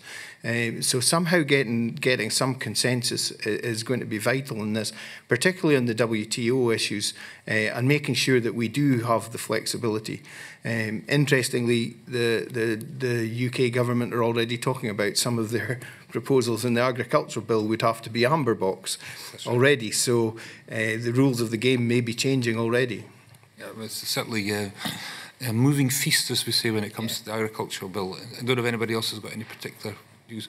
Good. Then we'll move on to the subject of the day, which is immigration. The immigration bill, second reading, being debated in the House of Commons and due to start in a few short hours' time. And I think Mr. Duke and I were both hoping to make contributions in that, and I don't know if it's going to be possible now. We'll see how we get on with that. But just, you know, like you've seen what the immigration bill is seeking to bring forward, which is the ending of freedom of movement. What will this mean for Scottish agriculture? And maybe you could help us with that. Yeah, I think certainly from our perspective, the biggest impact is on horticulture. That's where the greatest challenges are, where you've got seasonal labour for soft picking. Non-UK people tend to come in the south of the country and then move further up. So that's where I think the issue would be, and I think even last year we'd challenges of just not enough pickers to pick the to pick the crop. So I think particularly challenging. I suppose you're left with, how can you, in that situation, how can you improve the efficiency of the people you've got, or how can you put in some kind of innovation that's going to, new technology that's going to replace that? And the challenges of doing that over a short period of time, I think is probably insurmountable. Medium term, it's potentially doable, and I know there's a number of events, you know, Smart Hort, which are running, you know, trying to merge growers with some technology companies to do that, but in the horticulture sector, it's going to be particularly challenging. I'm just looking at some of the stats which was supplied by NFU Scotland, which is 10,000 non-UK nationals in seasonal positions per year. And one that surprised me is 80% of vets that approved meat establishments come from outside the UK. 33% of permanent staff in the dairy sector are non-UK. I mean, these are huge figures, aren't they? You know, I mean, like what we could possibly be seeing here, unless we get some sort of solution. And I know the government's intention and the figures that's most commonly quoted, this could be an 80% reduction in EU nationals coming to Scotland. I mean, how does the sector pick this up? Maybe you could help us with that, Mr. Thompson. Yeah, we did some research for the Scottish Government, which finished last year, which we conservatively estimated sort of 9,200 seasonal workers, unique ones, because remember they move between farms as well. And the majority of them are coming from Bulgaria and Romania. If you look at unemployment levels in those countries, particularly youth unemployment, it's come way down. It was picked up in the previous session that the exchange rate effect, if essentially they've taken a 20 to 25% cut in their take-home pay just now. This is not unique to UK. It's not a Brexit issue. It's happening across the whole of the EU. Migrant labour that came from the Eastern European countries is drying up and has dried up over the last couple of years. What is different is how the different EU countries or member states are reacting to it. So Spain is bringing in more Moroccan workers. Poland is bringing in more Ukrainian workers. The Irish are very quick at bringing in or introducing a visa scheme last year.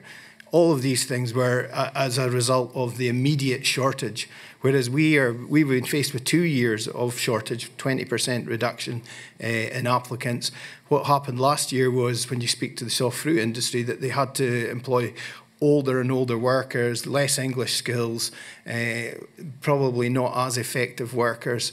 we're talking to farmers leaving 30% of their crop in the ground. Now, this isn't just the soft fruit, it's also the veg sector, it's also the potato sector where there's an awful lot of grading. The labour providers are, you speak to the Association of Labour Providers, these people are at the hard end of this because they are just in need from the farmer. So they're basically trying to fill gaps from the farmer. And when you speak to them, the scale of the problem is vital. Beyond that, we've got, and people talked about the dairy sector, there's an increasing reliance on EU workers as full-time workers in the dairy sector, in the meat processing sector, in the fish processing sector, in the haulage sector. You go in everything to do with the agri-food sector, we have become increasingly reliant on this workforce, whether it's seasonal or full-time. And the message is clear that these people are starting to return home. Where's the next generation coming from? We have to have more open. The 2,500 visas that were announced, Scotland could take them up in itself. So how is it going to be allocated across the UK? I don't know. Is if a single worker comes and stays for 2 months out of his 6 months, is that whole visa gone? There's a whole scope of issues that arise from this one topic. Well, we did try to secure some sort of response from the Minister just to get details of how this pilot scheme would operate. And I think he did seem to suggest that it would be through like an individual contractor. And I think the point that you make, and certainly we looked at this as a committee, just about how other European countries are dealing with this issue, is looking further afield. People are actually talking about the Philippines, yep, and Sri Lanka as possible sources of seasonal labour. But I was just interested, I don't know if anybody else has got views about the pilot scheme that we're seeing in place just now, and like what could we do to, I don't know if we can do anything to encourage, foreign labour to come to the UK, given that we have, going to be ending freedom of movement. But how does the sector respond to these labour challenges? Anybody? It was picked up in the previous session that the old SAWS scheme, had workers from all over the place, particularly Russia, Ukraine, Belarusia, lots of places that you had them. Now, if we have that flexibility to have a similar type scheme, then you would have an influx of people, because the minimum wages, their average wages in these countries fall below what we've currently got in Romania and Bulgaria. So you would have it. And one of the issues you'll have on farm is suddenly everything has to be in multi-language. You're going to have some incredibly well facilitators, really good facilitators in pulling together all these different languages.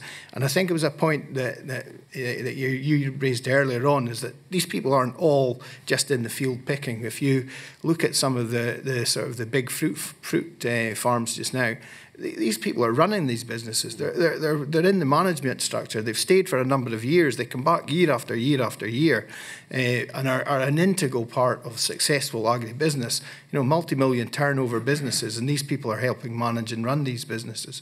It's not an unskilled labour base that we're talking about. And some of these people give up very good jobs to come here, very well educated, and are willing to come here as a career choice and as a future place to live. And we forget that as well, is that they integrate into wider society. They come maybe as agricultural workers, but they end up working in the building trade, in the hospitality trade, wherever. Absolutely. And just lastly for me, and it's just as we go forward with financial support in terms of agriculture. Now, we know the views and the plans of the UK government, which is at the heart of their agriculture bill, which is to, the support will follow greening environmental schemes, and we've heard the Scottish government sort of talk about matching that with productivity. What do you think should underpin any sort of future funding support from government? It's Bruce. We've heard, we'll come to you, Mr. Thompson. I'll come back to what I said at the beginning. Think about the whole thing as a system, and don't necessarily separate agriculture from the tourism and all the other things that are going on. So if you think about it as a system involving the food, the upstream, the downstream, the social aspects and the tourism aspects, as well as the environmental aspects. So you have a much more holistic picture, and rather than having it segregated into little bits. Yep. Could I say just something about finance generally, could I say something about Barnet, which I've been studying for 40 years since it first came in? Barnet does not mean you get your population share. Barnet means you got what you got last round adjusted by population, and there's a big difference. Yeah. Because Barnet would be good news for Scotland, because we keep that big difference there. It's not going to happen so, but we're going to get something like it, because whatever comes out of BEW, it will be the first ever needs-based mechanism for distributing finance in anything ever in the United Kingdom. So that's really new. And they tried it back in the 70s with a needs assessment formula, and they just couldn't work it out. It's not purely a technical matter, it's highly political. It involves all kinds of judgments. So whatever happens in BEW, it will go to the Treasury. They will make the decision. That's the way it works here. What we'll end up with is almost certainly something like we've got already, because that's how politics works. You push and you pull, the levies get to work, and you end up, and then you retrofit the numbers, but a share of a much smaller part, because they're withdrawing support in England, and with the agreement of Wales, direct support completely. That means the budget will go down, and that's the big challenge. Yep. However you distribute it. What strings will that come with? That's the question. Barnet is not just the formula for determining the amount, but it's the block. It goes into a block. Picking up Anne's point here about what you do with the money, would we have the flexibility to shift it to some sort of overall rural development policy or whatever, or is that just for agricultural mechanisms? BEW has ruled out Barnet as a... I know, but we're going to end up with something that looks like it, because that's just the easiest thing for the Treasury to do. That's why we still got Barnet 40 years later. But it will be a smaller amount. That's what we know. If you look at the details of Barnet, there's a fair amount of political adjustment and smoothing out things. But does it come with strings? So is Scotland able to say, no, we have a different conception of policy linking into supply chains or whatever. We just don't want to do the kinds of things. And then there's the Pillar 2 that was mentioned earlier on. What's going to happen to that? We've got the Shared Prosperity Fund coming from the UK, and there's been some talk that the structural funds will go into that, possibly Pillar 2 of the agricultural funding as well. If not, then, and we've got city deals and so on, we've got a proliferation of little funds for bits and pieces as a result of this shifting into governmental relations. I don't think it makes for good policy making. It doesn't make it possible for Scotland to say, here are the priorities, here are the resources. So that is to be followed, but I would be very concerned about how that's going to work out in the detail. It'll have to be the last word, Mr. Thompson, because we have run out of time. Yeah, I mean, just picking up on that point about the Shared Prosperity Fund, I mean, it's vital that is rural-proofed, and that, that rural areas don't lose out from that, from the types of leader funding, if some of the other wider rural development funds go in there. The key thing for all of this is that we understand what outcomes we're trying to achieve for this money, and make it more transparent to the members of the public as to what their tax pounds are actually paying for, whether that is environmental protection, whether that is for production of food. I think it's vital that we have the flexibility to do more than just one or other. We have to be able to do both at the same time. And we have to reflect the needs or the nature of Scottish agriculture on its land, remembering that we are we are endowed with environmental quality, which is acknowledged by international agreements which restrict land managers in their choices. Absolutely, and thank you for reminding us of that to close this session. Fascinating as always, and thank you very much for your contribution again. Anything else that you would usefully help this inquiry, please submit it to us. But for now, thank you very much, and order.